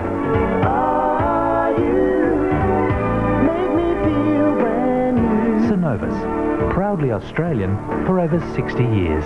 Tommy G and Stan Watts for Footy Punt. Okay. Crows v Carlton, July 13th, 1991. Crows by 7 points. Final goal? Left foot snap by Brown, impossible angle. Impossible. Abysmal conditions. Abysmal temperature. Eastern or Western goals? Eastern. Eastern goals when the siren sounded, 11.2 degrees C. Carlton Sprigger's name? Snogger Bishop. Snogger's mother's maiden name? Whitmore. Bet Whitmore. If you think you know so much about footy, put your money where your mouth is with Footy Punt at the tab. It's as easy as picking the winner within 2 goals. Attendance? 13,509. How many doggies were sold? With or without mustard? Oh, with. Oh, with. Oh, well. Right. The smart money's on a Footy Punt at the tab. 3:09, 5AA footy thanks to Hungry Jack's. Third term underway at Waverley, and Carlton 10-9-69 lead Fitzroy 4-7-31. At Subiaco, West Coast 9-14-68 leading Collingwood 3-5-23. As we take you out to Arctic Park out at West Lakes, here's David Wilde. Thanks very much, Mark. And it's half-time. It is half-time. It's very cold. KG's shivering. He's making me cold too. It's Central's 5-8. The Eagles 3-2, and Rick, you look at the... You don't come down with a T-shirt on, do you? Well, you'd have to be silly. I think you made the comment idiot, but I'm not going to say that. Now, 5-8 plays 3-2, but the Eagles, they showed a little bit in the last 5 minutes, perhaps had a few chances, couldn't quite convert. No, they did. I said in the call that they handballed a couple of times within 10 metres, and that's exactly in these conditions. And let's face it, the difference between the first quarter and the second quarter was completely the rain. There was windy conditions in the first, and what they did, the Eagles just kept out Central Districts, but they just kicked the ball long and they scored 4 goals, 7. But in that quarter, the rain came down. The ball became just absolutely heavy, and I think the effort that the Eagles put into that first quarter really told on them in that quarter. And then Centrals got in front, pushed the ball forward, and they looked the better side. Rick, you know all about wind and rain and that being an ex-farmer, but the point I was trying to make, it probably is a 4 to 5 goal breeze, but today you can score into it, and probably you don't get the full benefit with it. Well, I given think the heavy conditions. if you get a bit of a run on, all the players are up around the centre because that's where the play is, and if you get a bit of a run on, kick the ball out into the space and you're allowed to run onto it, you can score into that breeze. And the couple of times that both teams have kicked goals up that outer side, they have come at the grandstand side. Yeah, but the Bulldogs have worked harder at the football though, Rick, under these conditions. They've had the numbers at the fall of the ball, and to me they've worked a lot harder than the Eagles have. Well, I suppose in the end result, Craig Munn's going to tell us all the stats about what happened in that first half, and it'll be interesting to see, and then we can compare, Coach. Great handball, Jumbo. No worries, Jumbo. In that quarter, the Eagles kicked 2 goals, 2 with the breeze, to the Bulldogs, 1 goal, 1. Centrals have had slightly more of the ball, 128 possessions to 121, which is quite low given the conditions as to be expected, I guess. So KG's right, they had 7 more possessions for a half. That's a right. fair bit more of the ball. But it's not possession football today, it's being at the footy and keeping it in the air. Well, I thought the Eagles' actual first quarter was reasonable. First 15 minutes, 20 minutes. Go on, Craig. No problem. 91 kicks the Bulldogs had in that half, 79 to the Eagles, 37 handballs the Bulldogs. The Eagles had 5 more at 42 handballs for the half. The marks, Centrals have had 26. The Eagles just managed 13 marks in that half. The hit-outs, Centrals are leading 13 to 11. The centre breaks are even at 5 all. The free kicks in favour of Centrals 11 to 8. and taking the ball into the 50-metre area. Centrals have taken in 29 times. They did get it up to their forward line 9 times in that second quarter. The Eagles have managed it just 19 for the half. For the Bulldogs, Ricky McGowan, 16 possessions, 9 kicks and 7 handballs. He's also taken 5 marks to be the leading mark taker on the ground as well, and the leading goal kicker with 3 goals for the half. Wind had 8 kicks in that second quarter. He's now had 11 kicks and 1 handball. Stevens has had 10 kicks. Roger Girdham has had 12 possessions, 7 kicks and 5 handballs. Healy's had 9 touches. Potter's had 7 kicks and 2 handballs for 9 touches. And Herrera's had 4 kicks as well as taking 3 marks in defence. For the Eagles, Hannam is their leading kick getter with 10 kicks and a handball. He had 7 kicks in that second quarter. The Weeds had 8 kicks and 4 handballs for 12 possessions. He is the leading possession getter for the Eagles. Pays has had 11 touches, 9 kicks and 2 handballs. Thorne has had 8 kicks. Chapman's had 5 kicks and 3 handballs. And Adam Ugrinick had 4 kicks in that second quarter. He's had 5 kicks and 2 handballs. Thanks, Craig. Well, Rick, can the Eagles come back? I do agree with Cage, actually. I think they look the better side, Central District. Could have made, they kicked 4-7 in the first quarter. Could have been 7-4. Wine and Girdham. The point I was making is that Wine and Girdham and Potter are hard at the football. Well, they are. A lot harder than some of the Eagles players. Actually, I thought both sides went in pretty hard, though, today. Rick, I thought you can't question the commitment from either side, but I agree, they've got a few perhaps harder players at the ball, like especially Potter just loves these conditions. And so does Girdham. Well, I look at it, McGowan at the centre of the ground. He's been sensational. He's been getting hold of the football, and I don't think he's made one mistake, which is just excellent to see in these conditions. He handballs, he gives the first give off, he kicks to the position, and really, if you've got someone in the midfield with all the players up the ground, you've only just got to make sure that you don't make a mistake, and that's where Central Districts have got just a little bit of an edge. Reimers across the half-back line is playing very well. Harada's playing very well. They're just getting the ball out. For the Eagles, well, Wiedemann played a very, very good first quarter, but he seems to have run out of legs in that quarter. And let's face it, like when I looked at him, his hair flowing, walking back into that breeze, it's hard work. And Paisley on the outer side has run a number of miles, and they're just absolutely exhausted here at half-time. I haven't seen Kluzek at all. It's disappointing for us half by Matthew Kluzek. Yeah. A couple of players have. As we said, we promised Matty Campbell at half-time, the former Brisbane Bear and also North Adelaide player, All-Australian, now working with Channel 7, and the Bears are coming here at 5:15 to play in these conditions. And they'd hate them. They will hate them. Matty, first of all, welcome to the show, but what effect will these sort of conditions have on the Brisbane Bears? Well, they're not used to actually playing in them. The season they've had up north the weather's been fantastic, so you know, it's going to be hard for them, but then again, I mean, it brings it back to the basics, and there's been a lot of them have come from Melbourne, so they play in these conditions before. So. And also, Matt, with these wet and windy conditions, the mousse and the hair and all the makeup on is really going to run this afternoon. I'm really going to struggle down there. Doesn't he look a special thing? He looks like a film star. Well, he is.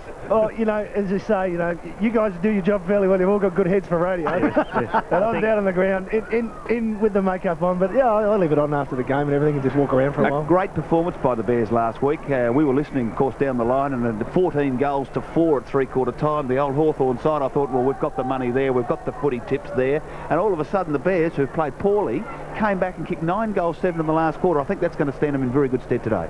Yeah, well, they had a lot of the ball. They had more entries into their 50-metre line last week, and all they did was, instead of mucking around with the ball in the midfield, decided, all right, we've got nothing to lose, let's just kick it long and go direct towards the goal square. Merritt actually started to do something, and then, you know, just snowballed from there. Matty, just looking at the overall season, has it been disappointing? Because I guess at the beginning of this season, a lot of people would have said that this may well be the year for the Bears, that they'll make the finals. But to me, overall, I think they've been a fraction disappointing, the Bears. I know they've had injuries and sickness, but disappointing. Yeah, well, they have been disappointing. I think you take away your Lynchers and people like that, and they didn't have Lambert for most of the season. Yep. But fair enough. I mean, as you say, everyone has Ross Lyon, everyone has injuries. But I think it's the players that have been there a few years, like Ashcroft and Kennedy and people like this, that actually haven't come to the fore when these players aren't available. So you'd have to say it's disappointing. They set their goals to make the 8, and they're not going to do it. Now, Matty, I want to put you on the spot because there's been a lot of... That's unlike you. Well, actually, it's not like me. I thought you were his friend. We're very good mates, Matty Campbell. He used to wear 25 for North Adelaide. I was 23. He was a quicker player. But now, a lot of the coaching has been up for grabs. Graham Corns' name has been mentioned on a number of occasions. And he says he hasn't been approached, but now you would have the finger on the pulse. Who's up there? Roger Merritt, I thought, would have been a good choice. He's been at the club for a few years, but what about the names being bandied around, and can you get it down to 2 or 3? Well, what are you trying to say? Who's going to coach next year? Well, hasn't Roger Merritt been appointed the assistant coach for 2? He has been appointed assistant coach. He has come out in public and said he wants to coach. But if I'm a betting man, which I am, I'd have my money on Rodney Eade coaching. Rodney Eade. He coached the reserves to a premiership up there, coached the Allies very successfully in the State of Origin weekend this year. Tom Hafey, bit old? No, Tom's not going to coach there. I think the T-shirt fading? Well, I was going to say the push-ups and the sit-ups, none of the boys could do that many. Oh, no, that's definitely the reason why. But no, well, who do you think, Matt? I think Rodney Eade. Why? He hasn't had AFL experience. Why wouldn't you get somebody like, coach reserves? I obviously don't think that Roger Merritt's the man, because I don't think you can come off as a player and then all of a sudden but hang on, one thing in his favour surely would be the respect of the players, Jumbo. He is tough, he's hard. I know he hasn't coached at that level, but surely his experience and the respect that the players would have for him would be a big plus. Lee Matthews did it. Lee Matthews came. I think it'd be excellent as the reserve coach or as the assistant. Yep, a good idea, coach.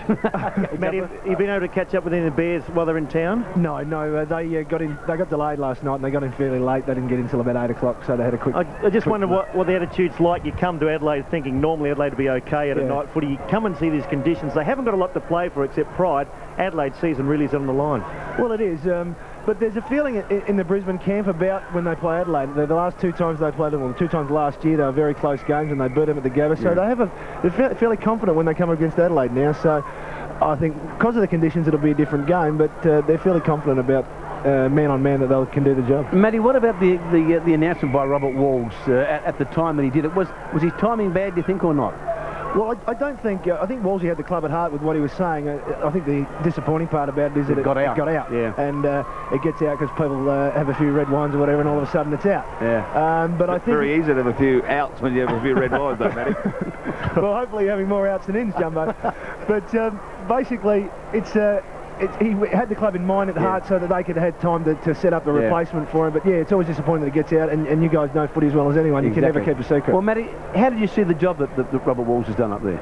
I think he'd be disappointed in this year, as you mentioned earlier. I think he saw from a coaching, I suppose from a report card for himself, that this was a season that he had to make it. And he'd be disappointed that he hasn't done that. So, with his record at Carlton and Fitzroy, I'd consider that this would be he would consider his worst stint as a coach. Okay, Matty, now, stepping aside this year, what do they need? Like Sydney have got Lockett and they've got Rouge, but they're still not going to make the 8. Now, what do Brisbane need to do now? Well, they do need a forward who's capable of kicking a lot of goals. Lynch was the man, only he's injured, or he's crook, or one thing. Well, I think if you could get a quality forward, you could put Lynchy back down back, and Lynchy as a fullback is sensational. Will he come back though, Matty? Well, I spoke to him yesterday about it, and he has improved over the last month. He spends about an hour and a half, 2 hours in a hyperbaric chamber every day. You're kidding me? No. So he's feeling a lot better. He's actually out playing golf, and Lynchy's off single figures, so he's back hitting the golf ball, which is the first time he's ever played for a while. So I think if he comes back, it'll be next year. But if he doesn't come back next year, I think he'll just kiss it goodbye. Tragic, isn't it? Absolutely tragic. Now you played under Robert Walls. Rick alluded to what's he like, but what is he like as a coach? Is he someone you can communicate with? Well, I wouldn't say he's a great communicator. I think he is a school teacher by trade, and he tends to coach in that style. He's very good at analysing the game when the game stops and what procedures you need to take to get it going again with the ball in your possession. So he does come up with a lot of strategies. To get report cards every week and you've got to sign them and return them and get a tick and a star? Not so much report cards, but I think a lot of coaches are into providing a written report as far as how you went and getting some feedback back and forth. Matty, how do you see the Bears' future up there? Because they've been promising so much. I think Sydney now have got their act together, and I think Sydney will work, but I'm still not convinced about the Bears. Well, I mean, if you look at the two sides to the club, one being the on-field, one being the off-field, they've certainly got the off-field organised and very professionally organised, and financially they're in good shape, and they have facilities and an oval and everything. So it's taken them a while, but they've got that in place. I think, I mean, I hate to put pressure on blokes like Lynch and Lambert and blokes like that, but unless they get a full percentage out of them, they're going to trouble. Because if you look at the list at the end of this year, you get your Merritts and your Leslies, and there's going to be a bit of a clean out at the end of the year. So it's up to the players that got on the list. Otherwise, their future is clouded. And to support KG, they finished 13th, 13th, 10th, 14th, 15th, 14th, 13th and 12th. So not a real good record since 1987. No. And I just wonder, Matty, if some of the players do go up there for big dollar, for the sunshine, and the wrong reasons. Is that a fair comment or not? Oh, I don't think that's a fair comment now. I think is that why you went up there, Matt? Oh, Matty absolutely, yeah. Look at the tan on it. Yeah. Sorry, makeup. That's makeup, mate. But But no, I don't think so anymore. I think in the early days that players could have been guilty of that. And the big dollars were there. There certainly was some dollars flying around. Christopher Skase was there. Oh, he's a wonderful man.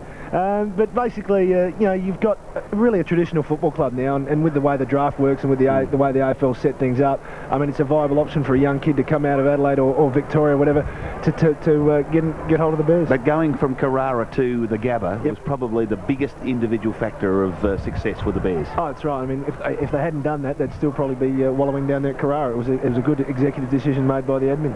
No chance of bringing back Warwick Kappa.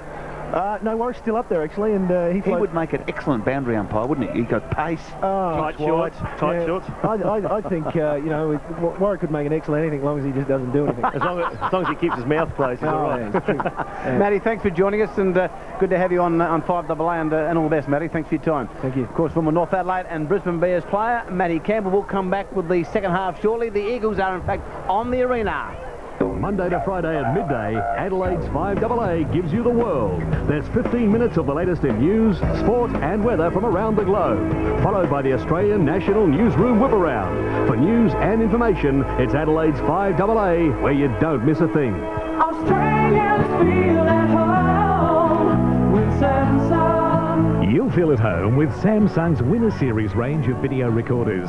They're packed with convenient features like fast tape loading, simple to use on-screen programming and remote control shuttle action for quick access to scenes. Winner Series prices start at under $400. That's why Australians feel at home with Samsung. If you suffer from arthritis, you know how painful it can be. That's where Synova's celery seed capsules can help. Synova's celery seed capsules can bring temporary relief from the pain of arthritis. Look for Synova's celery seed capsules in the health section of your supermarket. Oh, you make me feel brand new. Synovus, proudly Australian for over 60 years. Tommy G and Stan Watts for Footy Punt. Okay, the Rat. John Platten. 2-8. Johnny Wynn. The King. Curls. Kingo. Michael Taylor. Blue Dog. Mark Rashudo. Bone. Chris McDermott. The Ghost. Jim Jess. The Flying Doormat. Brucey Dool. Ooh, you are good today, Stan. Very good. I'm feeling good. Make 'em harder, Tom, old son. I don't know what the temperature will be tomorrow, but I do know my footy players. Grave. Grave Danger. David Granger. The Horse.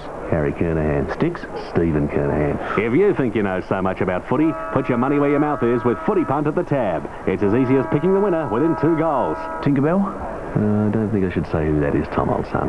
No, probably not. No. So unlikely we should reveal how Warren Wow Jones got his name. No, it wouldn't be smart. No, it would not be smart. The smart money's on a Footy Punt at the tab. We're here at Hungry Jack's, where the big news is all Hungry Jack's burgers are bigger, with more beef in every bite. Is it true? Absolutely. Now there's even more of that famous flame grilled beef in every Hungry Jack's burger. All the burgers are bigger? They're not only bigger, they taste better than ever. More beef in every bite. So there you have it. The burgers are bigger at Hungry Jack's. Got the hungries for Hungry Jack's. 25 after 3, footy on 5AA thanks to Hungry Jacks. The West Coast Eagles have kicked the only 2 goals in the second half, and they move on to 11-16-82. They lead Collingwood 3-7-25 at Subiaco. At Waverley Park, it's Carlton 13-12-90. They lead Fitzroy 4-7-31. We can take you back to Footy Park now. Second half not far away there in the Crows curtain raiser. Here's David Wilde and KG. Thank you very much, Mark. Welcome back to Football Park. Half-time here in the early game between the Doggies and the Eagles. Central's 5-8-38, lead by 18 points over the Eagles, 3-2-20. The good news is the rain has stopped. The bad news is it's getting colder. Gee whiz, I don't think I've ever been as cold as I'm known here at Football Park. Both sides are in fact on the ground. What are those gloves like, KG? They wood? Well, no, they're jumbos. Oh, right. You just borrowed them. He's got the old thermal underwear and the gloves and the whole box and dice to jump, but he's still shaking. I've got this thing over the top of my head and I can't hear. Now, Jumbo, can the Eagles get back to the Yes, I think they can. I think they've put in a very gutsy effort. They've been a little bit unfortunate, as I said, in the first quarter.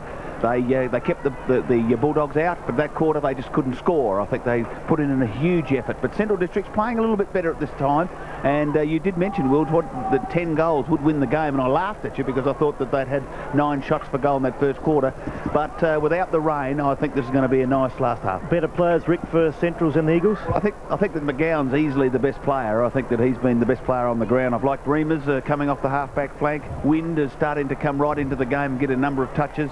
Healy, I like this fellow, left footer on the outside wing. Girdham's been really working hard in and around the centre. And for the Eagles, I like Morfitt's game off the half-back or the full-back line at the last line. Thorne, Wiedemann, Hannon's put in very, very well. Paisley on the outer side, and Zilla's had a few touches. Okay, here we go for the start of the second half between the Eagles and Central District. 5-8 to 3. Here we go again. Here we go, Camry Crow. Oh, and it's not here. I'll try again. Take 3. The umpire holds the ball aloft. 18 points the difference. Central's lead. Conditions still very cold here at Footy Park. Arnold down towards Green. Central's go straight up towards full forward. Out comes Wind. Also Wakeland. Off the ground. Morfitt went to go off the ground. Wind puts his body on the line. He's sat upon there by a couple of players, including his own teammate there, Michael Wakeland, and very slow to get up. Yes, he certainly was. He went down. Morfitt swung the old foot, and good work by Wakeland there, and he's a very intelligent player. Neiman and Conway, Ugrinic. It's handballed forward by McGowan. Out towards Stephen Schwedt. He can't pick it up. Closing him was Devine. With him, Wiedemann, and we'll see another ball up this time. 35 out from the Bulldogs' goal. I want to thank Rick Davies for this lovely cup of coffee. It's the first time I've had a cup of iced coffee for a long, long time. But the thought was there, Jumbo, as the ball is being thrown up. Conway taken by McGowan, comes back towards Lewis. Lewis lumbers after the football, throws it on the boot, up towards the forward pocket, and it bounces out of play. If you're going to hand out bouquets, you should thank Craig Munn. He brought it down. Thank you, Craig. 25 metres around from the Bulldogs' goal. They're going with the breeze towards the golf course end. And thanks to our Glenelg ladies in front of us for those minis at half-time. Beautiful. The throw-in tapped away towards Ugrinic. And there also was McGowan. He's played a terrific game today. Comes out towards Devine. Devine wobbles a kick back towards the centre wing position, and it beats Laird out of play right in front of the Bulldogs bunker here at Football Park. 1.5 minutes into the third quarter. The Doggies are 5-8-38. Eagles 3-2-20. If the Doggies win this game today, they take over top spot from the Redlegs. The big game coming away a little later as a free kick has been paid to David Neiman between the Bears and the Crows as Neiman kicks towards half forward. Coming out is Kluzek. Good defensive work by Hicks. Thumps the ball away, and Kluzek hasn't, in fact, wasn't sided in the first half. He's a good player, but wasn't sided in that first half. Hicks is well and truly on top. Throw in, centre wing. Grandstand side, Sam Jones. Arnold gets it down towards McGowan. Body over the football. In goes Girdham, but a free kick has been picked out by the policeman, Mick Abbott, and a pushing and shoving. Whoa, gee, something went on in the pack there. Upset a couple of the players, but the free kick will go the way of McGowan. McGowan from centre wing, grandstand side. We'll put the Dogs into attack. Looks for leads further afield, puts it up into the breeze, towards half-forward. Lewis comes out, can't take the mark. In goes Zilla, out goes Zilla. Ugrinic gives chase, kicked off the ground by big Brian Herrera, up towards Wine, goes without the football. Wakeland, the handball is loose. Wakeland goes in the second time, tries to get it back. Morfitt works hard. That's good work by Morfitt. Goes to Rogers, comes now towards King. King back towards half-back, but McGowan, fair dinkum. I think he's put his own footy this afternoon. He's got another kick, up towards 50 it goes. And a good mark has been taken by King in defence for the Eagles. They are 3-2-20. The Doggies 5-8-38. Yeah, I just checked out put the binoculars out. Has got Ricky McGowan on that football. He's played extremely well. He can have another kick over the top. He's even trying to take overhead marks. Couldn't take that one off hands and out of play. He would have been very disappointed with his performance on that occasion, though, Wills, because it was a beautiful mark going back into the pack. He looked forward and just kicked it straight to Morfitt. Waiting now for Neiman. I saw him play his first game as a 16-year-old. Really hasn't reached the heights that a lot of people thought he might. Chapman out towards a teammate, then Devine. The umpire's seen a free kick. That's umpire Abbott, and it'll come back to Mark Devine. Now, they have to hold the Bulldogs this quarter. They'll be kicking home with a pretty strong breeze. It comes up towards grandstand centre wing. The Eagles are going towards the lake end. Central District towards the scoreboard of golf course end. Free kick Eagles, comes back towards Tottenham, goes inboard. He's got a teammate there who picks it up in Chapman. Chapman looking for an option. Left-handed, the handball wasn't good. It's taken by Tottenham. Back to Chapman. Gee, an underground kick comes out towards Hannum on this occasion. He goes up the ground. The wind takes it. And out of play in the forward. And it'll be Stevens. Normally plays in the wing, now playing in defence. he'll take the relieving kick back in. They really messed that up, didn't they, Wilds? Because Chapman, all he had to do was just kick it into a space. Exactly right. Stevens kicks back towards centre wing. Thorne in there. With him is Swirt. Neither player able to get the footy, and umpire Mick Abbott working overtime in this third quarter. Mick has another bounce down. 5-8 the Doggies, Eagles 3-2. 18-point ball game, 4 minutes into the third quarter on the Samsung scoreboard. Thumped away, comes the way of Hannum. He did the shepherding, but we didn't go and get the football. In there was young Hugh Grinick. He tried to, but umpire Mick Abbott. There we've got 3 umpires out there, only Mick Abbott today. Unbelievable. Mick's everywhere. Throws the footy up. Neiman gets the tap, and it goes out of play. The Eagles cage really need Kluzak to do something, because if he doesn't do much, he could be the other umpire the way he's performing at the moment. Well, they need Kluzak and Chapman and a few other players to get into this game, Jumbo, to give them a bit of zip around the packs. The throw in, centre wing, grandstand side. Ball down towards Potter. Potter tries to get a kick away, can't do so. Thorne does, wobbles a kick towards half forward. Jones lumbers after the football, but there was Hicks, throws his body over the football, and umpire Mick Abbott again has another throw up, this time slightly on the attacking side of centre. We've got of course, the Bulldogs going with the breeze in this third quarter, the Eagles against it. Umpire Abbott throws the ball up Arnold towards the boundary line, comes off hands and goes out of play. Left half forward flank for the Eagles, who really have struggled to work it forward. And I'm just looking at the other umpire on the outer side cage. He's got his hands in his pockets. Is that allowed? Can you blame him? I don't blame him. Freezing cold. In fact, there's a couple of new umpires today. Umpire Michael Avon, and of course Troy Burton's umpired a few games. Abbott, the senior umpire, out there. Once again a ball up, so they're struggling to get the ball forward of centre wing grandstand side. Still 18 points the difference, 5.5 minutes gone. This is football on 5AA. Waiting now for Big Jones, has to lift his work rate. Coming in from the side was Potter, under all sorts of pressure. Wiedemann puts his head down. He tries to burrow through. McGowan again slipped out a handball. Ends up with Schwert. Better play now by the Bulldogs. Across to Healy. A penetrating kick in the forward line. Running back against the tide was Lures.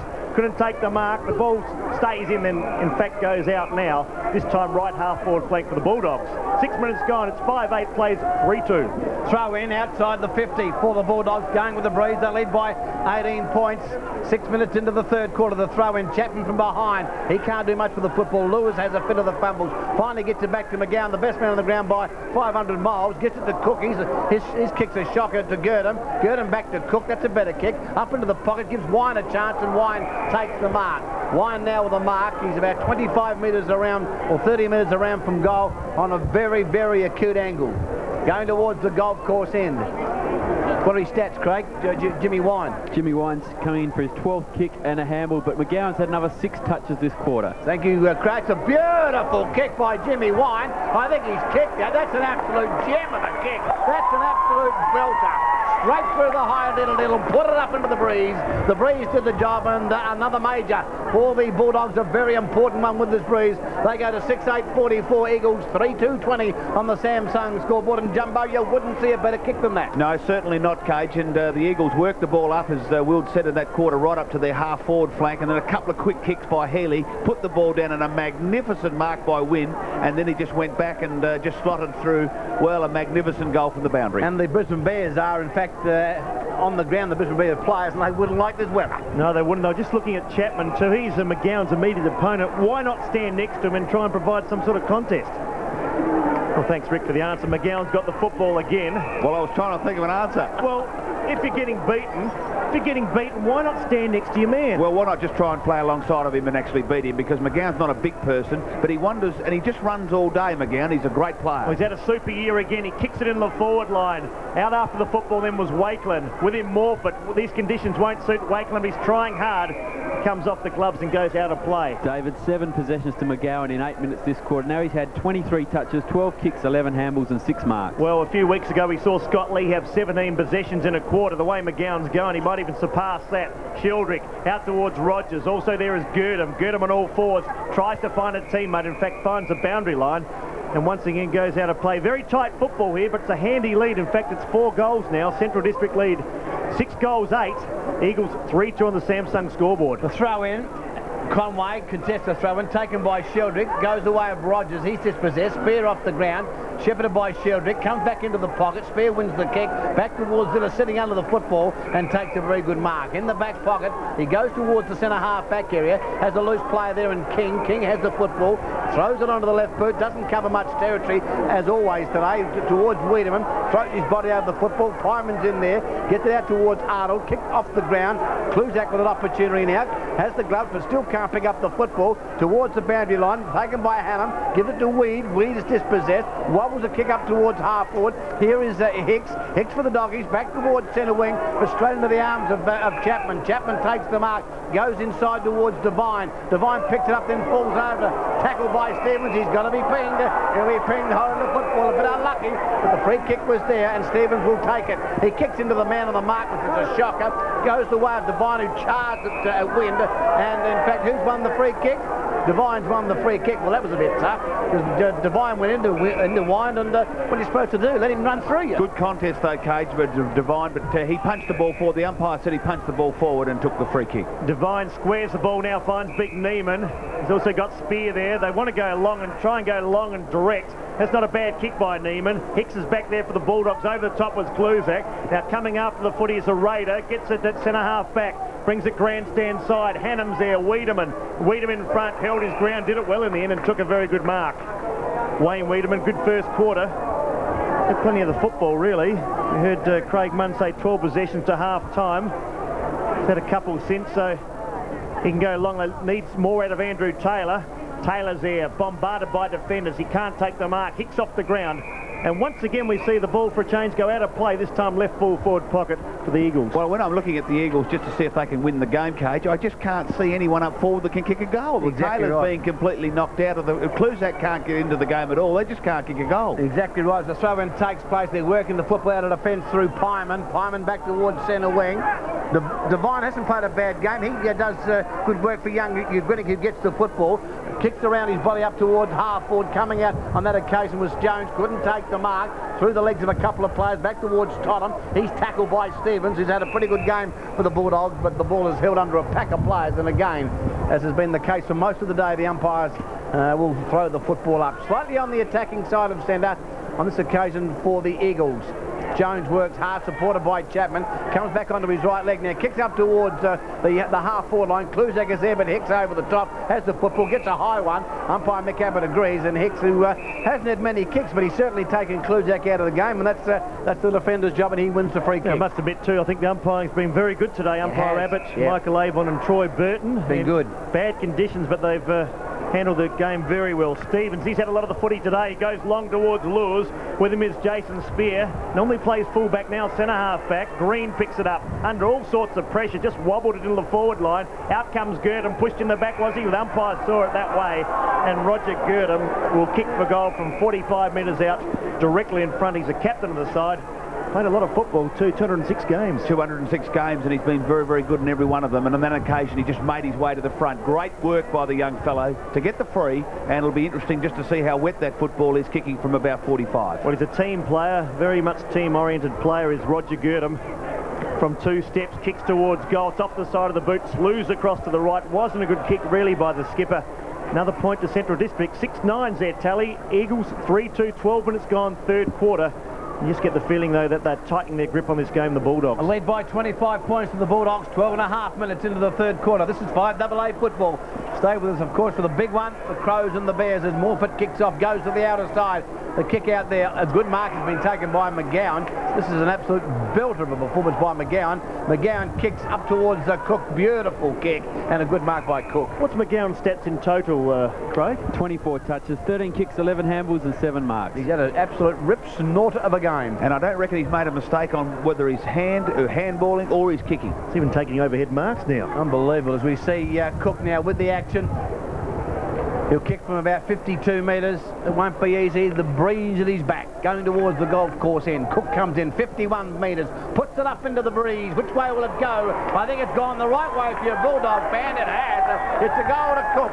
Put it down to McGowan's goal as Central's now kick away here at Footy Park. They go to 7-9, 51. Eagles 3-2, 20 on the Samsung scoreboard. At Subiaco Oval, West Coast continue their domination, 13-17-95. They lead Collingwood 4-11-35. And likewise at Waverley, Carlton well on top. top at three-quarter time. Blues 16-13, 109. They lead Fitzroy on 4-9-33. Back to Footy Park. Thanks for that, Mark. Good goal, though, there to Tim Cook. 7-9 plays at 3-2. The margin 31 points. Neiman gets the tap out looking for Zilla. Jason Zilla. It's Potter, though, that works it out. Out towards Stephen Schwertz. Stevens has played pretty well under all sorts of pressure. Ugrinnik tries to back himself. Gets it out towards Totham. Totham's kick just works its way into the forward line. Cut off there at the pass by Wakeland. It's a long handball. He can pick and choose either Healy or Wine. Wine takes possession. Away he goes up towards centre half forward. The kick wasn't bad, but it's all the Eagles through Morfitt. Takes the mark. Breaks away now towards Zilla. They've got a teammate there in Rogers. The captain goes across to Morfitt. They need a couple of goals, the Eagles. Chips it out towards Thorne. He can't take the mark. Good defensive work there. Hereda comes off his hands and out of play. Between centre wing and half forward for the Eagles. 7-9 to 3-2. Rick, they don't look like getting back into the game. No, they certainly don't, and great work across that half-back line. Hereda's been sensational at half-back, and Laird and Stevens back there, they've just been impassable. Hereda's one of the most underrated players going around, I'd say. He's very rarely beaten at centre half-back, and polled very well in some of the awards last year too. McGowan and Hereda, in fact, they dominated those awards. Who's he standing, Hereda, at the moment? Probably no one. Up goes the ruckman. Comes to McGowan again. Couldn't get a handball there. Wine wanted the free kick. Umpire Abbott looked at it closely. The umpiring has been good. It comes off Wine's hands and out of play. He's standing Sam Jones, Jumper, but Sam Jones comes up again to contest the throw in at centre wing. Neiman dropping back, loose in defence. The throw in, Jones. And also Arnold is back at the pack. Totham takes the football, gets it back to Hannam. He tries to tap it to Zilla. He's dispossessed. Ugrinnik throws his body into the football, and it comes out towards Squirt. Tackle by the Weed. It was a good tackle by the Weed.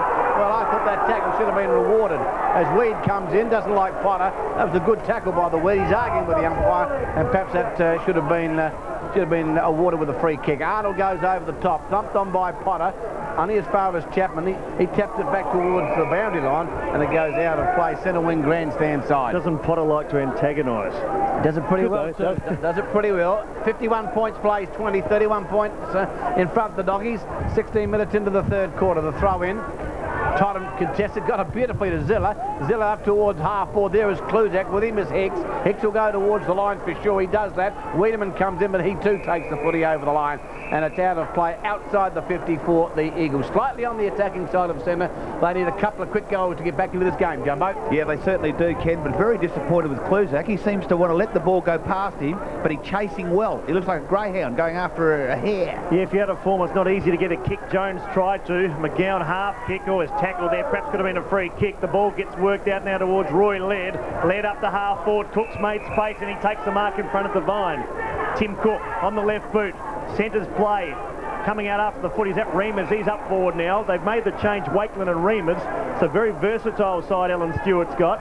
Reimers saw him play a game at centre half forward a couple of weeks ago. Took 15 marks. His kick up towards Girdham. In support there for the Eagles is King. He picks it up, goes towards the boundary line. Conway after the footy. To try to work it back, did so to Green. Also Girdham. It comes off their feet and out of play. Left full forward pocket. And there'll be a boundary throw-in. Central Districts certainly do look a lot better up forward, don't they? They run the ball from half-back. They get the ball into their forward lines quickly, and all they need to do is just someone to finish off, and they're going to be pretty hard to beat from here. This is a Sunday afternoon football. First of the double-header, of course, immediately after this game, the big clash between the Brisbane Bears and Adelaide Crows. And boy, do Adelaide need another victory. Well, it's a grand final for the Mills. They lose today, and I would say it's almost the end of their season so far as the finals. The ball taken by Sheldrick in defence, gets it out towards King. He in turn goes to Chapman. Chapman over the top to Zilla. That's good movement by the Eagles. He ran around a couple of players, gets it towards centre wing, but a good mark almost out there. No, it's off hands, not paid by the umpire. Picked up on, taken by Hereda. Comes into the centre. Opportunity for Laird. With him is Hannam. Taps it to Hicks. Hicks in there. Thorne also in there working hard for the football. Hannam now slides on his hands and knees. Gets it through the legs of a couple of players towards Page. Here's an opportunity now for the Eagles. Will the ball sit for Taylor? Will he get a free kick? He will. And Taylor wins the free kick. Taylor will take the free kick against Wakeland. Wakeland, a victim of circumstances. He was behind, but the ball held up into the breeze, and as a consequence, he was all over the top of Taylor illegally, says the umpire. Now, Taylor knows certainly to kick this goal against the breeze. He'll kick from about 40 metres directly in front, but boy, oh boy, do they need it. They need this goal very, very badly indeed. 3-2, 20 the Eagles. Central 7-9, 51, a margin of 31 points and Taylor with a chance now. Will kick from about 40 metres. Towards the lake end, against the breeze. Pays gives him a lead, so does Kluzak, it's ignored. So does Sam Jones. He's going to give it a ride. A big ride. Gets in close to the man on the mark. It's high in the air, holding up into the breeze. He'll drop at the point of the square. Pack getting under it. Thorne, a chance kicks. The kick is partly smothered up towards the square. Off hands chance for Tottenham. Tottenham, I think he's checked the goal, Tottenham, has he? One of the goal umpire, yes, a good goal. Because Eagles against the breeze, they needed that one. Well done by young Stewie Tottenham. They go to 4-2. 26 Central, 7-9, 51. 19 minutes in on the Samsung scoreboard. Jumbo. Yes, well, certainly a very good bit of play there by the Eagles. They've worked very, very hard. Centrals, as I mentioned a couple of seconds ago, have worked the ball beautifully through midfield. If they can just find a finisher offer down there, they're going to kick right away. But very, very good work. Tottenham stood standing in front of the pack, read the ball off the top of an Andrew Taylor mark and kicked truly. Last time these two sides met, Centrals won by 85 points. It won't be that margin today. Potter caught one in the back. Once again, the umpiring very good. They saw that. Freeney gets it. Gives it off to Healy. It slips back onto the left boot. Goes long and direct. That's what you got to do with a breeze. Pushed out was Lewis. Goes over his head. Gee, that kick covered about 65 metres. Conway there. Goes back after the football. In support there was McGowan. Clever handball across to Cook. Here's a goal to the Bulldogs. Excellent play there. Ricky McGowan again. He's a star today. And Centrals answer very quickly. That's his second goal too. So it's 8 goals, 9 Centrals. Eagles 4-2. Tim Cook second. What a great bit of play there by McGowan. He's run from the centre of the ground. He's been absolutely whipping Chapman and ran right down, Case. That's great work by the young fellow. Well, it is, Rick, but are you surprised that perhaps no move has been made to try and curb his influence on the game? He's absolutely thumped Chapman. Well, he's thumped everybody. He's just been getting hold of the football, but he got the magnificent handball out of the pack straight to Cook, and he ran into an open goal. Well, Chapman's been there all day in the centre. Exactly right. I'm surprised that no move has been made. However, Wes Winner knows better than I do, as Neiman contests the bounce down, taken by Wine. In there also working hard was Swirt. He's dispossessed. Comes back towards Pays. Pays has the football. He can't pick it up. Kicks off the ground up towards centre half forward. There is Wakeland, supported by Herrera. Wakeland goes towards the safety of the line. Hannum gives chase, but the ball will beat that player. And Sam Jones out of play. But the Eagles are inside their 50. That was a very, very important goal for the Eagles earlier, but it was well answered by the Bulldogs. They lead 8-9, 57. Eagles 4-2, 26. 21 minutes into the third quarter here at Football Park.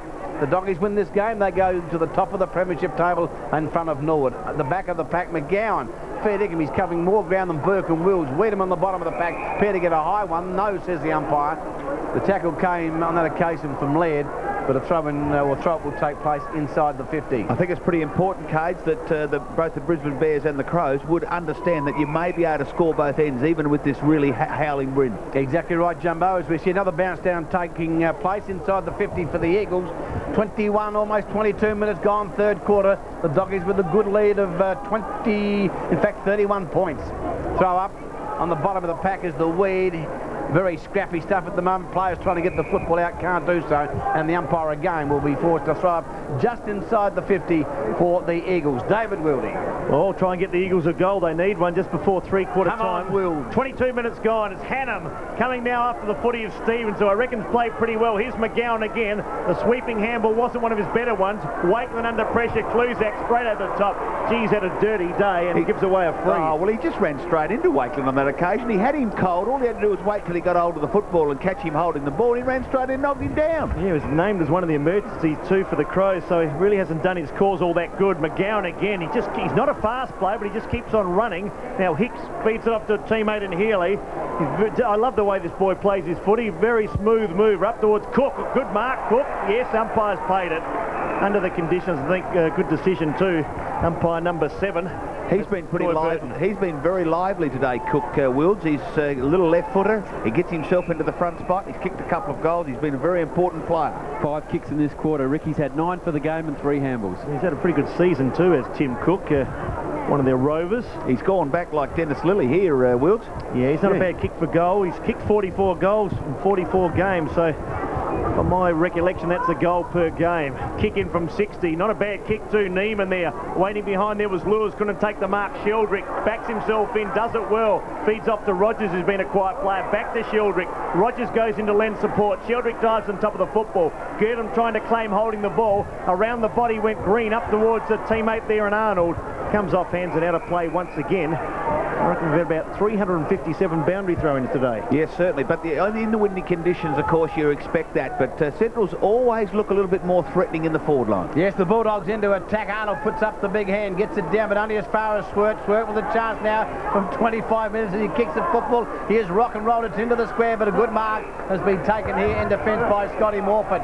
Scotty Morford now being told to kick over his mark, which is quite right. Goes back to the outer side. Looks out there for Pays. In fact, he's got to bring the ball in over his mark. Worst rule in the game. Yeah, it's just absolute shocker.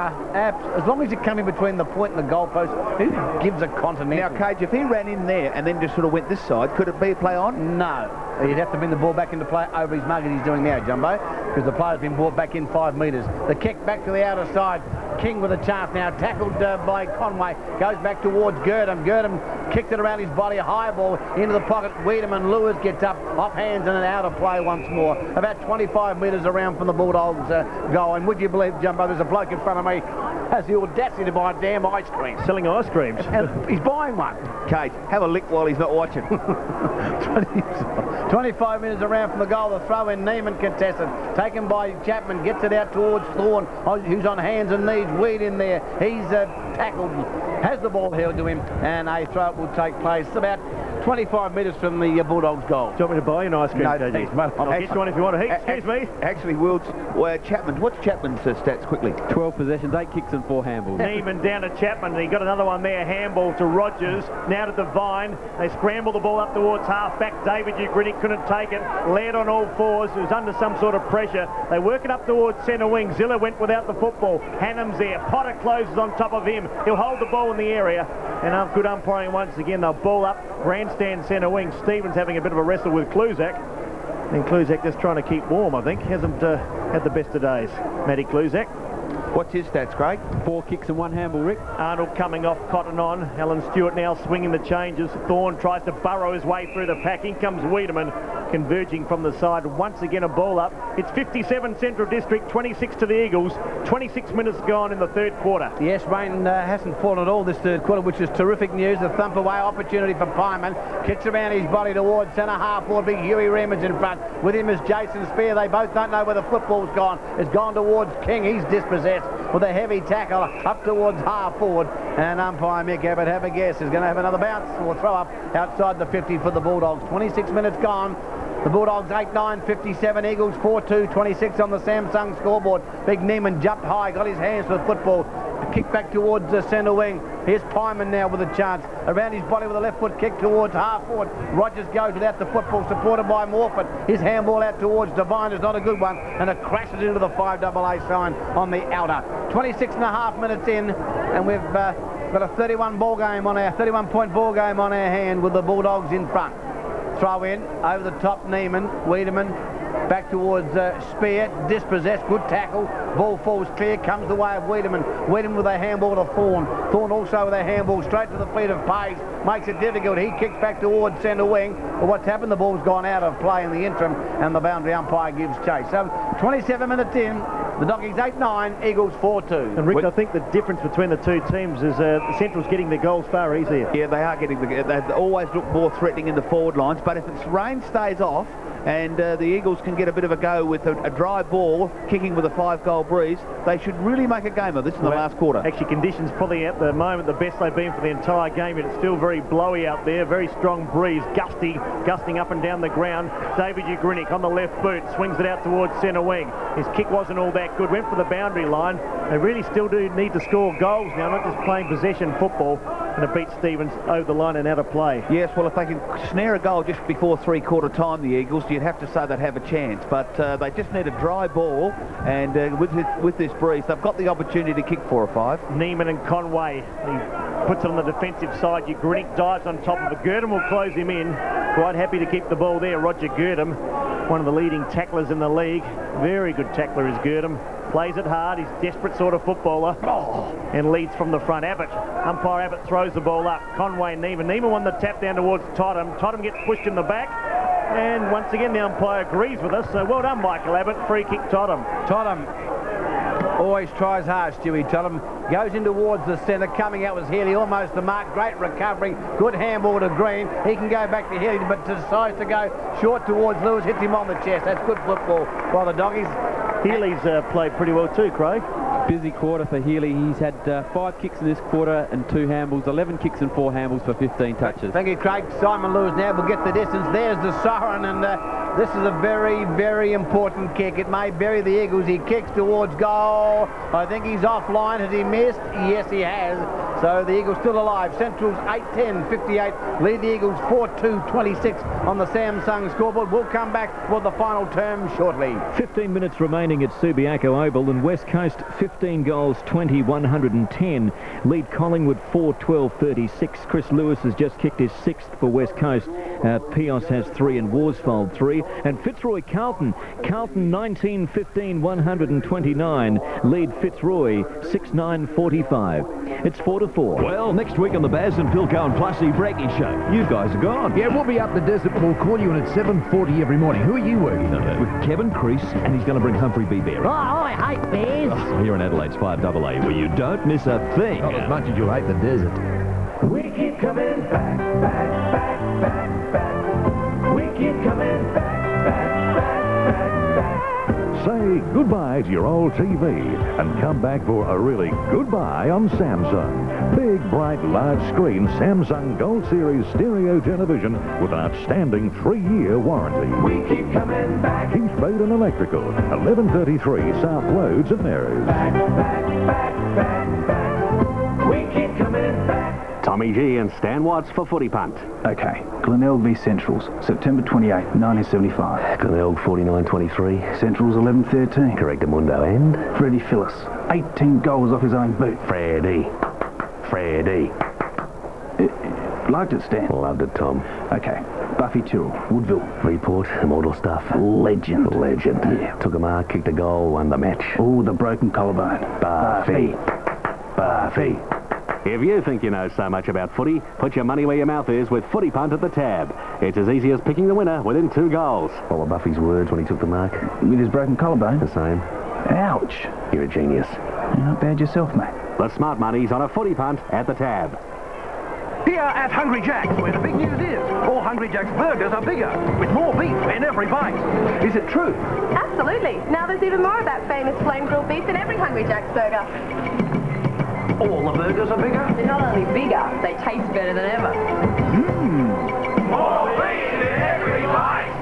So there you have it. The burgers are bigger at Hungry Jack's. Got the hungries for Hungry Jack's. If you suffer from arthritis, you know how painful it can be. That's where Sonova celery seed capsules can help. Sonova's celery seed capsules can bring temporary relief from the pain of arthritis. Look for Sonova's celery seed capsules in the health section of your supermarket.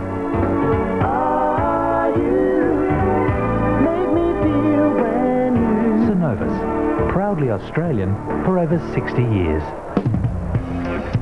Thanks to Hungry Jack's, you're listening to 5AA Football, where you don't miss a thing.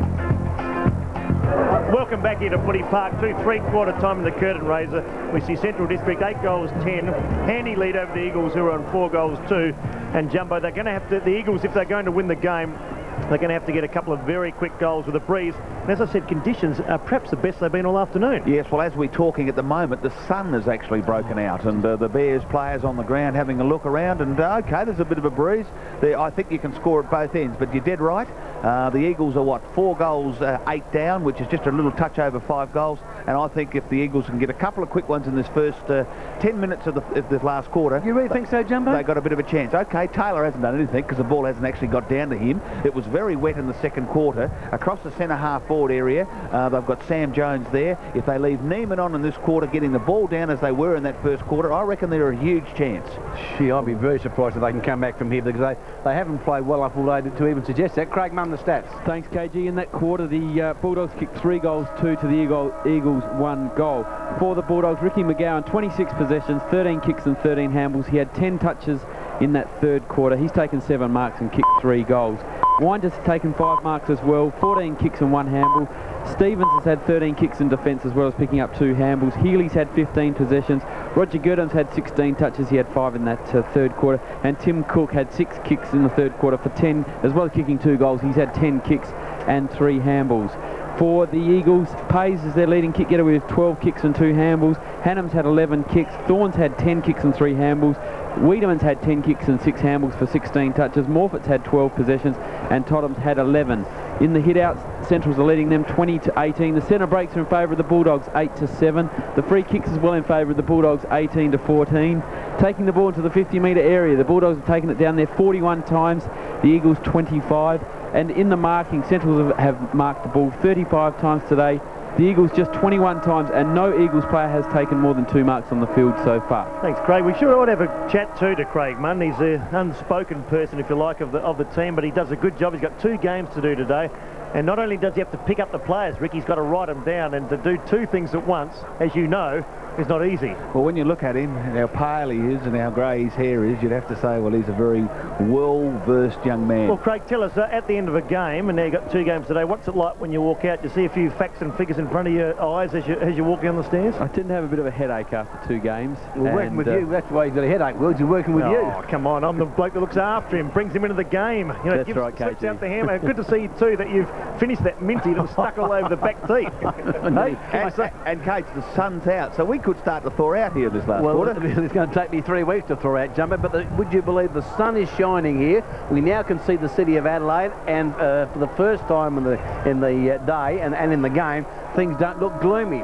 And Kate, just a quick little hint here, the seagulls are starting to come in, and that means the rain's going to stay away. Let's see. Never 4-2. Okay, start of the last quarter here. The Doggies 8-10, 58 lead. The Eagles 4-2, 26. The Eagles with the breeze in the last quarter, and bright sunshine here at Football Park. The throw-up takes place. In goes Pays with the weed. And Pays' kick is smothered. Kicked off tried to kick off the ground was weed, but the umpire says, no, it's my football. I'll have a bounce down. So we may see a bit more open football in this final term than we did see for the first 3 quarters, where conditions were rather windy and wet. Throw up in the centre of the ground. Big men contesting it. Neiman with a good tap, but it goes straight to Potter. Potter has the football, weaves past a couple of Eagles players, puts the Doggies into attack towards half forward. Neiman getting under it, should mark it and does so. Thought about the handball, sided in against it, and he'll go long surely with the breeze at his back. He can probably kick down to the goal square. Kicks long, up towards centre half forward. Pays in front. Healy over the back, couldn't take the mark. Big Jones lumbers after the football, paddles it in front of him. In comes Stevens, had a good game. Stevens does it well, then goes over the top with a handball to Healy. Healy has 2 opponents to beat, drops the football. In comes Zilla, and he forces the ball out of play. Centre wing grandstand side. A minute into the final term, and it's the Doggies 8-10, the Eagles 4-2. Football on 5AA, 58-26. Good lead there to Central District. One now for Neiman. Always gives the impression that he could do more. Jason Zillo, spins out of the pack, did it well. Back to Big Neiman. Goes inboard looking for Wiedemann. Sets up that play. Swirt converges on top of him, as is Girdham. Umpire has no choice but to bounce the ball up between centre wing and centre. That was very unfortunate there for the Eagles. All they had to do was kick it, Big Neiman. Didn't have to handball off to Wiedemann and missed him by about 3 yards. Neiman and Arnold. Neiman won a tap decisively too, but it's Pyman that emerges with the football. It's a screw punt, a spiral kick up towards centre half forward. Young Cotton couldn't take the mark. Waiting back is Spear. Spear goes out wide. It's a thumping kick. Gee, it covers 60 metres. Taylor's there. Taylor's got to do something he can't do, so sits on top of the football. I think he's forced down there. There'll be a ball up 20 metres out from the Eagles' goal. Well, Rick, there's an example of what the Eagles should be doing. Spear got the football and kicked it about 80 metres. Well, I think, as I said, the whole call, the Central Districts are sort of kicking the ball, and the Eagles just need to kick it long, and they'll attack. Jones down towards Kluzak. Just got that out, Rick. Now, also there is Zilla. So they're edging the ball forward, 15 metres out from goal. An important chance here for the Eagles. They must score to stay in the game. There's plenty of time left, but they trail by 32 points. Up goes Big Jones. Over the top went Pyman, looking for a teammate there. On that occasion it was McGowan. He goes back up the footy. Also Cotter's come on the ground. So we've got Cotter, Potter and Cotton. And try and get your lips around that, KG. A bit tough, Will, as the umpire calls for a bounce down. The Eagles into attack. Young Hicks has played pretty well in the back pocket for the Bulldogs today. He was on the bottom of the pack. The umpire will throw the footy up. Big men to contest it. That's Sam Jones And also on that occasion, Arnold, ball to ground, coming out there is Zilla, has the football. The handball is wild, it's scrappy stuff. Zilla goes in again. But you've guessed right, umpire Mick Abbott will be forced to have another throw-up inside the 50 for the Eagles. And isn't it a lot better, Cage, the umpire throwing the ball up? It makes the congestion half as bad as bouncing. Well, he had 4,000 throw-ups today, Jumbo. Just thought I'd throw that in.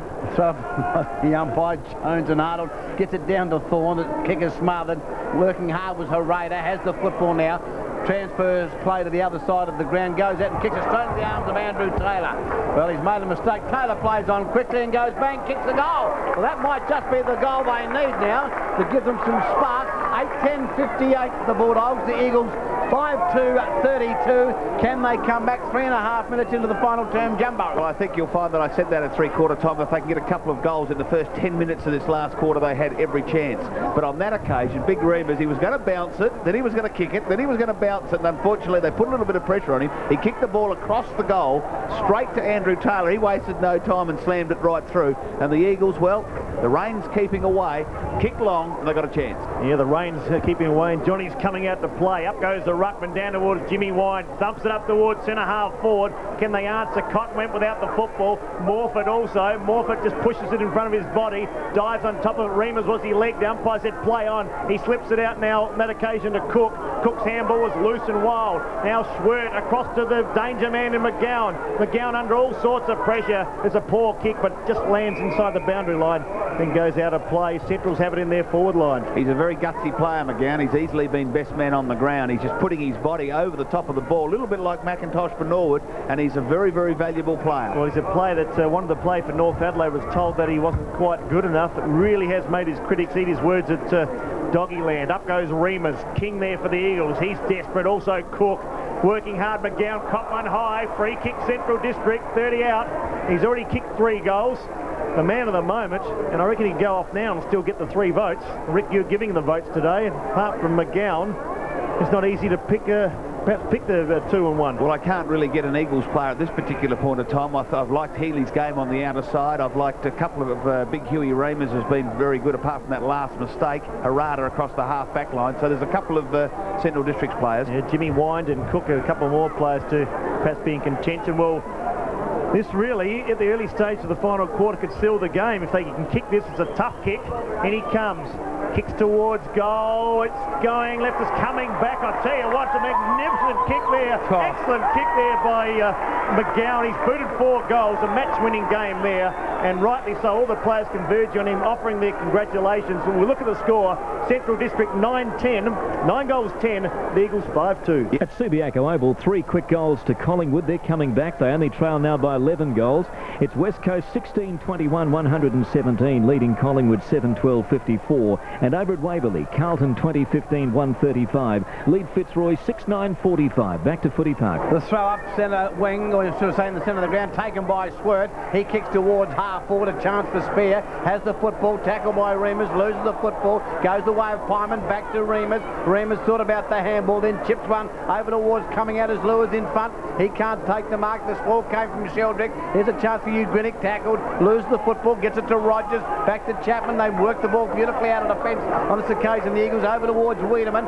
Wiedemann with a high kick back to centre wing. Herrera has played a terrific game today, takes the mark. Over to the best man on the ground, to McGowan. McGowan kicks up towards half forward. Hannum is there and he takes the mark and should get a penalty too. He does. A 25-metre penalty against the Bulldogs defender. That was Potter. Loves to do those sort of things, and gives away a 25-metre penalty. And the free kick is with, on that occasion, Hannum. Hannum up towards centre half forward. A poor kick straight into the arms of young Wakeland in bright sunshine here at Football Park. In contrast to the first 3 quarters, he takes the mark, kicks it out wide, looks out there for Swert, off hands, goes the way of McGowan, who virtually threw the ball away, and it trickles out of play. Centre wing out of side. 7 minutes into the final term here at Football Park. Stay with 5AA football. The big game coming your way shortly is between the Bears and the Crows. It should be an absolute belter of a game. The throw-in takes place. Neiman got his hands for football down this occasion to a couple of players. One was the Weed who puts his body over the football. Wind is in there for the Doggies, but the umpire Troy Burton will bounce just slightly on the attacking side of centre for the Eagles, and they trail by 32 points on the Samsung scoreboard, and I would suggest the Doggies are home. Yeah, 32 points the difference. Play on the far side, just forward to centre wing. The Eagles try and work it forward. They do so now through Zilla. Slips out a handball. Out wide to Kluzak, who's having a dirty day. Comes off his boot and out of play. Looking for a four-quarter contributor for the Eagles. Can't find one. Well, I reckon they have had one. Sheldrick has played very well at full-back. I don't think he might have had one goal scored at him. And although he hasn't had many possessions, I reckon he's won his position. But Wiedemann and Paisley also into contention. McGowan even doing the ruck work. He can do no wrong. And he forces the ball over the line and out of play. The scoreboard reads Central District 9-10. Eagles 5-2, 8 minutes gone, final quarter. Sun now out. Best conditions we've had all day. Pelted down with the rain in the first half. The loose ball comes out towards Pyman. Can't take possession. There must be 12 players at the fall of the football. Totham's there. Also is Pyman. And the ball comes to a standstill out of side in the forward pocket. I have noticed, KG, that the two times that the ball has come into the Eagles forward line, both Andrew Taylor and I think down there Paisley or Chapman have been behind. They need to get in front. Exactly right, Jumbo. 32-point ball game in favour of the Bulldogs as they force the ball towards the boundary line once more. Right on the 50-metre line for the Eagles, who are kicking with the breeze in this last quarter towards the golf course end. Very dark over the city, but bright sunshine here at Football Park, which is most unusual. Not getting too much of it up in the back of the stand, I can tell you. Hicks takes the throw in, tackled by Potter, and umpire Mick Abbott says no, I'll have a throw up once again. Into the forward pocket, inside the 50, 9-10, 64 the Bulldogs, Eagles 5-2, 32. The throw up they go. The big men contested, comes back towards Harada, played very well today. Handballs towards Hicks, that wasn't a good option. Into the pack of players it goes once more. And what do you say? Except Mick Abbott will have another throw up at centre half forward. 9.5 minutes gone into the final term. Hasn't been a pretty game because of the conditions. Comes out towards McGowan. McGowan with a long handball out on this occasion to Cotter. Cotter has the football, taps it towards the line, and it goes out in front of the Hungry Jack sign here at Footy Park on the outer side. KG, that handball by McGowan was his 30th possession, 13 more than anyone else on the field. Wiedemann's the next best with 17 touches. Unbelievable. The throw in. Thank you, Craig. Outside the 50-metre line, Neiman and Arnold. But again, you've guessed right, about 4 or 5 players hover over the football, and umpire Burton will once again be forced to have a throw up. It is 5-2, 32 the Eagles. Central's 9-10, 64, but a free kick has been given. It'll go the way of Jimmy Wine for interference there before the umpire could bounce it. So Wine with the free kick back towards centre wing. It holds up into the breeze, and Ugrinik takes the mark. Ugrinik, that is number 34, David Ugrinik, comes into the centre. Good kick and finds Pays. Pays handballs off. I don't know why he did that. He's lost the football. That's taken by Girdham. What's happened here? No, he paid the advantage, Cage, and then it was no advantage. So he said to the umpire, hey, listen, what did you do that for? He said, no, there's no advantage, so he brought it back. Great umpiring. Okay, comment to the Jumbo Pincers. Pays kicks long up towards full forward it goes. Taylor off hand, it's spilled to the back of the pack, picked up by Wine. He'll run it through for a minor score. That was sensible football. And the Eagles go to 5-3, 33. The Doggies 9-10, 64 on the Samsung scoreboard. But Cage, in that situation, the Eagles, he knew where he was going to kick the ball right into the square, and that there was only one player, that was Taylor, alongside of 4 Central Districts players. Yeah, I think apart from McGowan, the highlight of today has been the umpiring. Almost been a faultless performance by the 3 men in white today. The kick out towards centre half back. Wiedemann tries to burrow his way through the pack, takes possession. He's dispossessed now, held by Potter, and caught by holding the ball. Very unfortunate there, because he was the only one actually going at the football. Potter has been a good recruit too, been very handy player, dispossessed, picked up by Kluzak, goes towards the vacant goal. He's offline, it skids off the ground and goes through for a point. Central District 9-10, Eagles 5-4, 12 minutes gone, time ticking away, final quarter. Yes, it certainly is, and Kluzak, well, he doesn't look anything like the player that I once knew. I thought he was a real opportunist, but he has been, well, you've mentioned it, he's had a real dirty day. Wakelin. He's a policeman, he might have worked night shift last night. About to bring the footy in, kicks to the outer side in bright sunshine. Pack forms, taken by Cotter, kicks around his body back towards centre wing. There is Cook, works extremely hard, then loses it. Goes the way of Chapman. He's almost holding the football. Kicks it with his left foot up towards half forward, and a good mark that has been taken by guess who? Yep, Ricky McGowan. Played an absolute belter of a game. Back towards centre wing, and a good mark has been taken out there by a Bulldogs player, and it appears to be a Cotton, I think it is. Cotton, a long way from his forward line.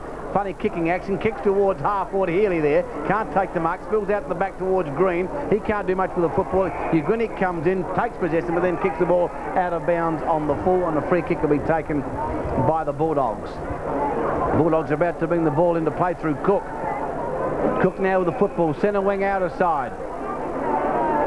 Left foot kick, long up towards half forward it goes. At the back of the pack, Gwynnick with a chance, picked it up beautifully. This kid got some pace or what? Has a bounce, comes across the face of goal, up towards the half-back flank. Opportunity for Wakeland, a long way from his position, has the football, sat upon by Jones. In goes Zilla, cops the high one, and Zilla should get a free kick and does so. So Zilla with a free kick on the half-back flank. Zilla now looking for an option, just chips it to Sheldrick, who's run down. Sheldrick met the ball well, couldn't take the mark though. The heart of the football, the Bulldogs. Potter goes in also. That occasion was an Eagles player, looked like Thorne, very slow to get up. It is Rowan Thorne. Time ticking away, so 5 goals. Fairly big leeway to make up, Rick. Yes, well, especially when you've backed them in for 3 goals. You've given me 3 goals in and you're really laughing at this particular point of time. Come on, the Eagles. No, I'm enjoying the game of football. Up goes Healy. Brings it to ground. McGowan again. He couldn't add another possession to his tally. The umpire right on the spot. Asks for the ball back and we'll ball up. Grandstand side centre wing. The crowd's starting to build up, although you wouldn't expect to be a full house tonight, would you, Coach? No, not with the conditions that prevailed early in the day, Wills. It'll be pretty cold in that out, but they'll still get a good crowd here. They'll get over about 35, I would suggest. Well, last week was the smallest crowd for many years, 33,000. Up goes Neiman, works it forward. Oh, geez, hard to get a kick. It really is. Pays. Slips it out now to Totham. He's almost collared, gets his kick away. They've got players everywhere. Loose in defence, although the umpire's paid a free kick after disposal. No, it's got to come back. And Stuart Totham, Tasmanian, he'll take his free kick. Immediately plays on to Pays. Pays goes long and strong. Taylor lurking behind. Wakeland in front. So you can't take the marks behind. Oh, going through like a train there was Jones. He couldn't take it. Comes back to Taylor. Kicks towards goal and he's booted his third. Handy goal, Eagles. 6-4 now. They move their score along. Central District 9-10. So said he's booted 3 goals. 15 minutes final quarter. And I reckon Stevens was confused with the colour of the jumper because Stevens handball straight to Taylor. And he's made a couple of bad mistakes, Stevens. He's come across the goal. I think it was in the second quarter. Huey Remus kicked it straight over to Taylor in that third quarter for Taylor to get a goal on that occasion. Stevens handballed absolutely straight to Taylor. He thought to himself, wrap up the chickens, and he's kicked his third. Wrap up the chickens. Back in the middle. It's Central's 9-10, 64.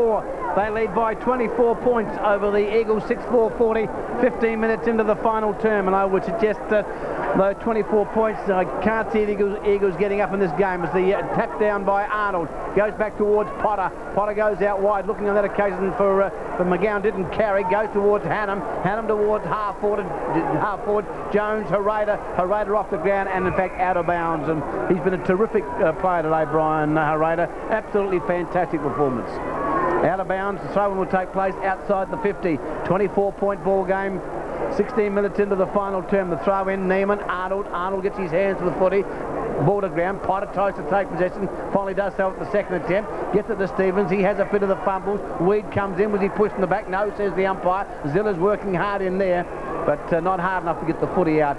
And umpire Abbott once again will be forced to throw the ball up inside the 50 for the Eagles. They trail by 24 points on the Samsung scoreboard.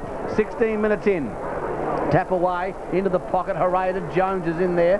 Ball still in play. Green works hard for the Bulldogs. But again, as has been the pattern of the day, the umpire will be forced to have a throw up inside the 50 for the Eagles. Cage, you really couldn't say that both teams haven't put their body over the football today because the conditions have been hard, but both teams, credit to them, they have put their body over the footy. Yeah, committed. Real tough slog. We suggested 10 goals might win the game. It still might, because Centrals have 9 on the board at the moment. Coming through on that occasion, Wakeland. Oh, Chapman couldn't take the mark. He's just inside 50 from one step. Kicks towards goal. Magnificent kick there, Chapman. And the Eagles, well, they're mounting a bit of a challenge now. 7-4, plays 9-10. Let's work out that. What's that? 3 straight goals of difference. I'll tell you what, there's plenty of time. There's got to be 8, 9, 10 minutes perhaps left in the game, and they're coming home hard. Final score, Waverley, Carlton 24-17, 161, defeated Fitzroy 9-10-64, 97 points the margin, and West Coast 18-21, 129, lead Collingwood 11-13-73. Back to Footy Park. Yes, back here at Football Park, the throw up back in the middle. It is 9-10-64. The Doggies Eagles 7-4-46. 18-point ball game. Girdham has the footy. Gets it out towards Cotter. Cotter around his body up towards centre wing. Coming out is Cotton. Gee whiz, Cotter and Potter. I think it's a nightmare taken by Remus. He's dispossessed. Back to Cotton. Cotton throws the ball onto the right boot. Up towards half forward. Coming out there is Wind. But the ball will beat that player out of play. and a throw-in will take place outside the 50 for the Bulldogs. An 18-point ball game, 18 minutes gone, so still plenty of time for the Eagles. They're good enough to win this game here at Football Park. Throw in outside the 50 for the Bulldogs. Reimers and Neiman about to do battle. Reimers in front, got his hands to the ball, then thumped away by Neiman, back towards Hannum. Hannum taps it back to Ugrinik. He can't do much with the footy. The ball goes out of play. In fact, the young boy may be hurt. We'll see what happens there. He's still on his hands and knees. But he's okay. He may have just jarred his knee. Let's hope he's okay. That's young David Ugrinik. Adam and David both playing for the Eagles today. The throw in, centre wing out of side. 18.5 minutes gone, 18-point ball game. Neiman got his hands to the football, kicked off the ground, or attempted to kick off the ground by Spear, didn't do so. They come out towards the centre wing, Hannum off the ground, over towards Kluzak, who picked it up beautifully, then goes with a handball. Good handball on that occasion. Back to Ugrinik. Ugrinik comes into the centre now. Opportunity for Pays and Healy. Both want the football desperately. Pays first player to the footy. Gets it. Then the handball over towards Morford. Morford throws it back. Chance now as they go into attack through Zilla. Up towards full forward. Taylor is there. Off hands. Try to kick off the ground. Zilla goes in again while he's been throwing over the football. And in fact, the bounce down will take place about 25 metres around from the Eagles' goal. A goal here would make it very, very interesting, Will. Yeah, 3 goals of difference in plenty of time, as I say. They have it right deep in their forward line, the Eagles. Comes out towards the radar. Good tackle, Kluzak. Also there was young Hicks. Tries to work it along the boundary line. Runs out of space and goes out of play. Well, change has been made. Hannum off and Adam Ugrinik on. So both brothers are out on the ground there. Both got plenty of toe as well. Neiman up against Arnold. Over the back went Jones. Gurdam at the bottom of the pack takes possession. A clearing kick out towards half back. Reimers there also. Schwert. Good marking then by Stephen Schwert. Saying slow it down. They've still got time on their side. Also goals on their side. They lead by 18 points. Goes out wide now to Cotter. Cotter picks out a teammate further field to try to find Cotton. Also Wind out there. Jimmy Wind kicks it forward. Out towards Green. Haven't seen too much of Green. Works a handball back towards Jimmy Wind. Can't take it. King there for the Eagles. They dive on top of it. Spear tries to hold the ball in. He does so. And play comes to a standstill 60 metres out from goal. That's a Central District goal. And they're kicking towards the lake end. Throw-in will take place. In fact, the bounce-up will take place outside the 50. Big men contested, ball to ground. Green in there, can't take the football. Chapman works hard. He's pushed off the footy. And umpire Burton will once again throw up inside the 50. This time for the Bulldogs. It's the Eagles 7-4, 46, Central 9-10, 64, 18-point ball game. 20 minutes gone into the final term. Time ticking away for the Eagles. Under these conditions to kick 4 goals is a big ask. Back towards Stevens. The tap down came. He's dispossessed. And they're also working hard was Devine, but umpire Burton speaks to the runner, the Bulldogs runner, Peter Jonas, and he'll have a throw up outside the 50 on this occasion. Centrals have always looked the part, haven't they, Kay? They've just been doing enough all day to win. Just hard enough at the ball, Jumbo. As we see, King works for the footy, has it held to him, and umpire Burton again has been asked to throw the football up. Conditions now starting to cloud over here at Football Park. We were blessed with some sunshine in the early part of this final term, but now starting to grey out once more. Pretty dull here at Football Park as we see Cotter come away with the football. Up towards Wine with a chance now. Tries to kick off the ground, has an airy. Picked up superbly by Sheldrick. Handballs away to Rogers. Rogers' kick is not good. Gurdam comes through like a train, knocks the ball away. In there is Devine, tackled by Gurdam. Loses the football, a high tackle, says the umpire. And Devine will take the free kick for a high tackle on the half-back flank. Devine now thought about coming to Thorne. He'll go short and he'll find Tottenham. Didn't cover much ground that kick. Tottenham still on the half-back flank. He goes short and finds Rogers on the half volley. Back to Tottenham. Tottenham goes over the top to King. They're in trouble. Back to Tottenham. Wasn't a good option. He'll be met by Stevens. Breaks the tackle. Throws it onto the left boot. Chips it short to young Ugrinik. Has the football. Now has space. He goes over the top to Pays. Pays should kick long. Centres the football up towards Taylor. Kick hasn't got enough carry. In goes Pyman. Taps it out. A chance now for Ugrinik inside the 50. Doesn't do much with the football. Cook can. Over to Healy. Healy with a long searching handball to Brian Herrera. Drops the footy. This allows Wade in. Picks it up very cleanly. Kicks long up towards full forward. Kluzak has the sit in the best spot. Kicks over his shoulder. Taylor running to an open goal. Oh, Taylor! Oh, a comedy of errors. The ball lofted his arm. Dropped out 2 metres from goal. In comes the Central player. Ran past the football. He got it comedy of errors that was, Casey. Absolutely. It was almost funny because Wiedemann wasn't chasing. The big fella there, the Central Districts player, I think, just dropped the ball. Wiedemann swooped on it, kicked the ball into the square. Young Kluzak, who's done nothing all day, swooped on it and tried to kick a goal. And it lobbed in Taylor's arms. He dropped it, and then it came free, and he dobbed it soccer goal. What a great bit of play. Looney Tunes it was. 12 points of difference. Good game by Andrew Taylor. Now 4 goals in these conditions. Girdham up towards half forward. Can the Dogs answer? The handball comes out to Big Arnold. He pushes it up towards full forward. Lewis comes out, can't take it. The Eagles' defence has been pretty good. Spear across to Devine. Away they go through Shieldrick. Now across there to King, working the ball well. I'll tell you what, Chapman kicked it straight into the face there of Girdham. He's a courageous player. Comes back to that player courtesy of Stevens. Now to Big Lewis. And Lewis says, thank you very much. And I'll have a shot for goal from 40 out on a 45-degree angle. What a great bit of play there by young Girdham, and he's down on the ground. He's hit himself right in the stomach, but what a fantastic gutsy bit of play. Oh, I thought it almost came off his face, but you're right, Rick. He's a very courageous player. Waiting now for Simon Lewis. Important kick here for the Bulldogs, just to steady. They lead by 12 points. Lewis kicks towards goal. Not a bad-looking kick-off. That's an excellent kick-off the boot. So they've answered very well, the Eagles. They've kicked the goal. The crowd come to a bit of life for the first time this afternoon. And Central's lead 10 goals 10 to the Eagles 8 goals 4. Yes, well, as the crowd's pouring in here for the main game, the Brisbane Bears versus the Crows, a fantastic bit of play by Girdham there, just smothering the ball, forcing the ball forward. Beautiful bit of work by him to follow it up and kick the ball straight to Big Lures. 35 metres out, directly in front, or on a 45-degree angle, and got the money. Just goes to show when that... Sorry, Craig. That's okay, Case. The Eagles are getting first use of the ball. Hit out 13-7 in this quarter. Just goes to show when you make a mistake like Chapman, it costs you dearly. The handball away towards Cotton has the football over to Swert. Swert up towards full forward to Lewis. Off hands, can't take the mark. Reema's in there. They work hard for the football. Stevens with the charge. Stevens can kick another goal. I think he has. Whoa! It is raining goals for the Doggies now. As Stevens kicks another goal for the Doggies, and they kick right away here at Football Park at the 25-minute mark.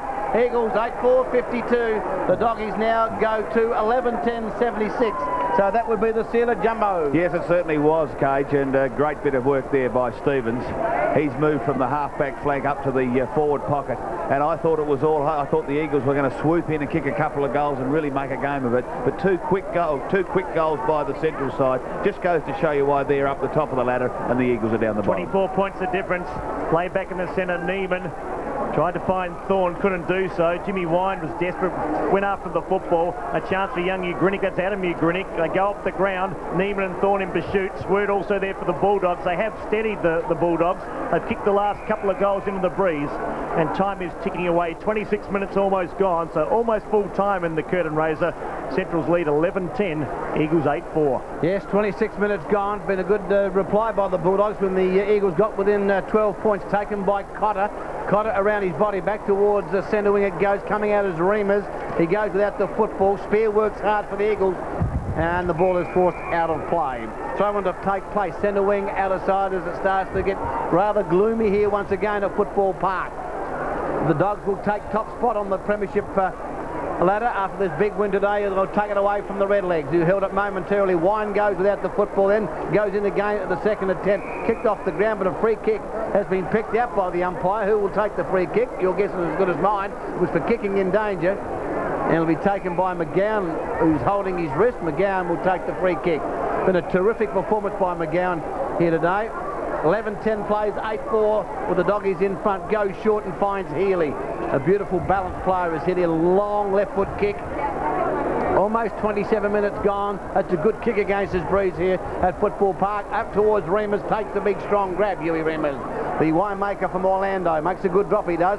Goes inside the 50, but the kick's not good, and a fine Scotty Morfitt. Scotty Morfitt transfers play towards the grandstand side. Looks out there for Zilla. Whoa, gee whiz. He copped the high one, and Zilla will take the free kick at the on the defensive side of centre. Can come across the ground towards, again, the grandstand side. Finds Rogers. He chips one to Jones, who's been a quiet player today for the Eagles. Takes a long while to get his kick away. Finally does so. Inside the 50 it goes. Oh! It's a good mark, going the same way as the football. That's a real strong, courageous mark by Hicks.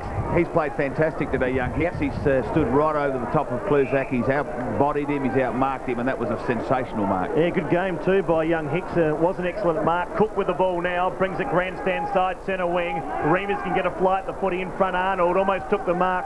He too should do a little bit more than he does. The player there, leg, was king. Umpire undecided, says my ball. 11-10 to 8-4. Rick stumbling for a word there. No, I wasn't. My mouth's gone crook with the cold. Thought you might have been finishing that iced coffee. That no, I'm actually picking the best players at the moment, and I'm just sort of negotiating with Craig here on stats and things. So I've just got my mind off the job at the moment. We'll leave you alone for a little while. Pays around the body, Pyman. I tell you what, he doesn't get a lot of the football, but he goes in hard. They've got some hard players. You're right, KG. Gurdon, Potter, Pyman, Arada, Green. They're all courageous with the football. And I think that's what will win out in the end. They lead by 4 goals. They're playing okay. The throw in over the top went to Remus, gets it down with a two-fisted thump away. Back towards Thorne, who's just possessed by Healy, and the ball goes out of play once more. And throw in Lee, Ingerson, and maybe McKinnon. I'm not sure whether he's qualified. No, one more game. One more? Yeah, needs one more game to qualify, and I don't think he'll get that unless he cops an injury. The throw in, centre wing, Neiman gets it down. Potter works hard, so does Chapman.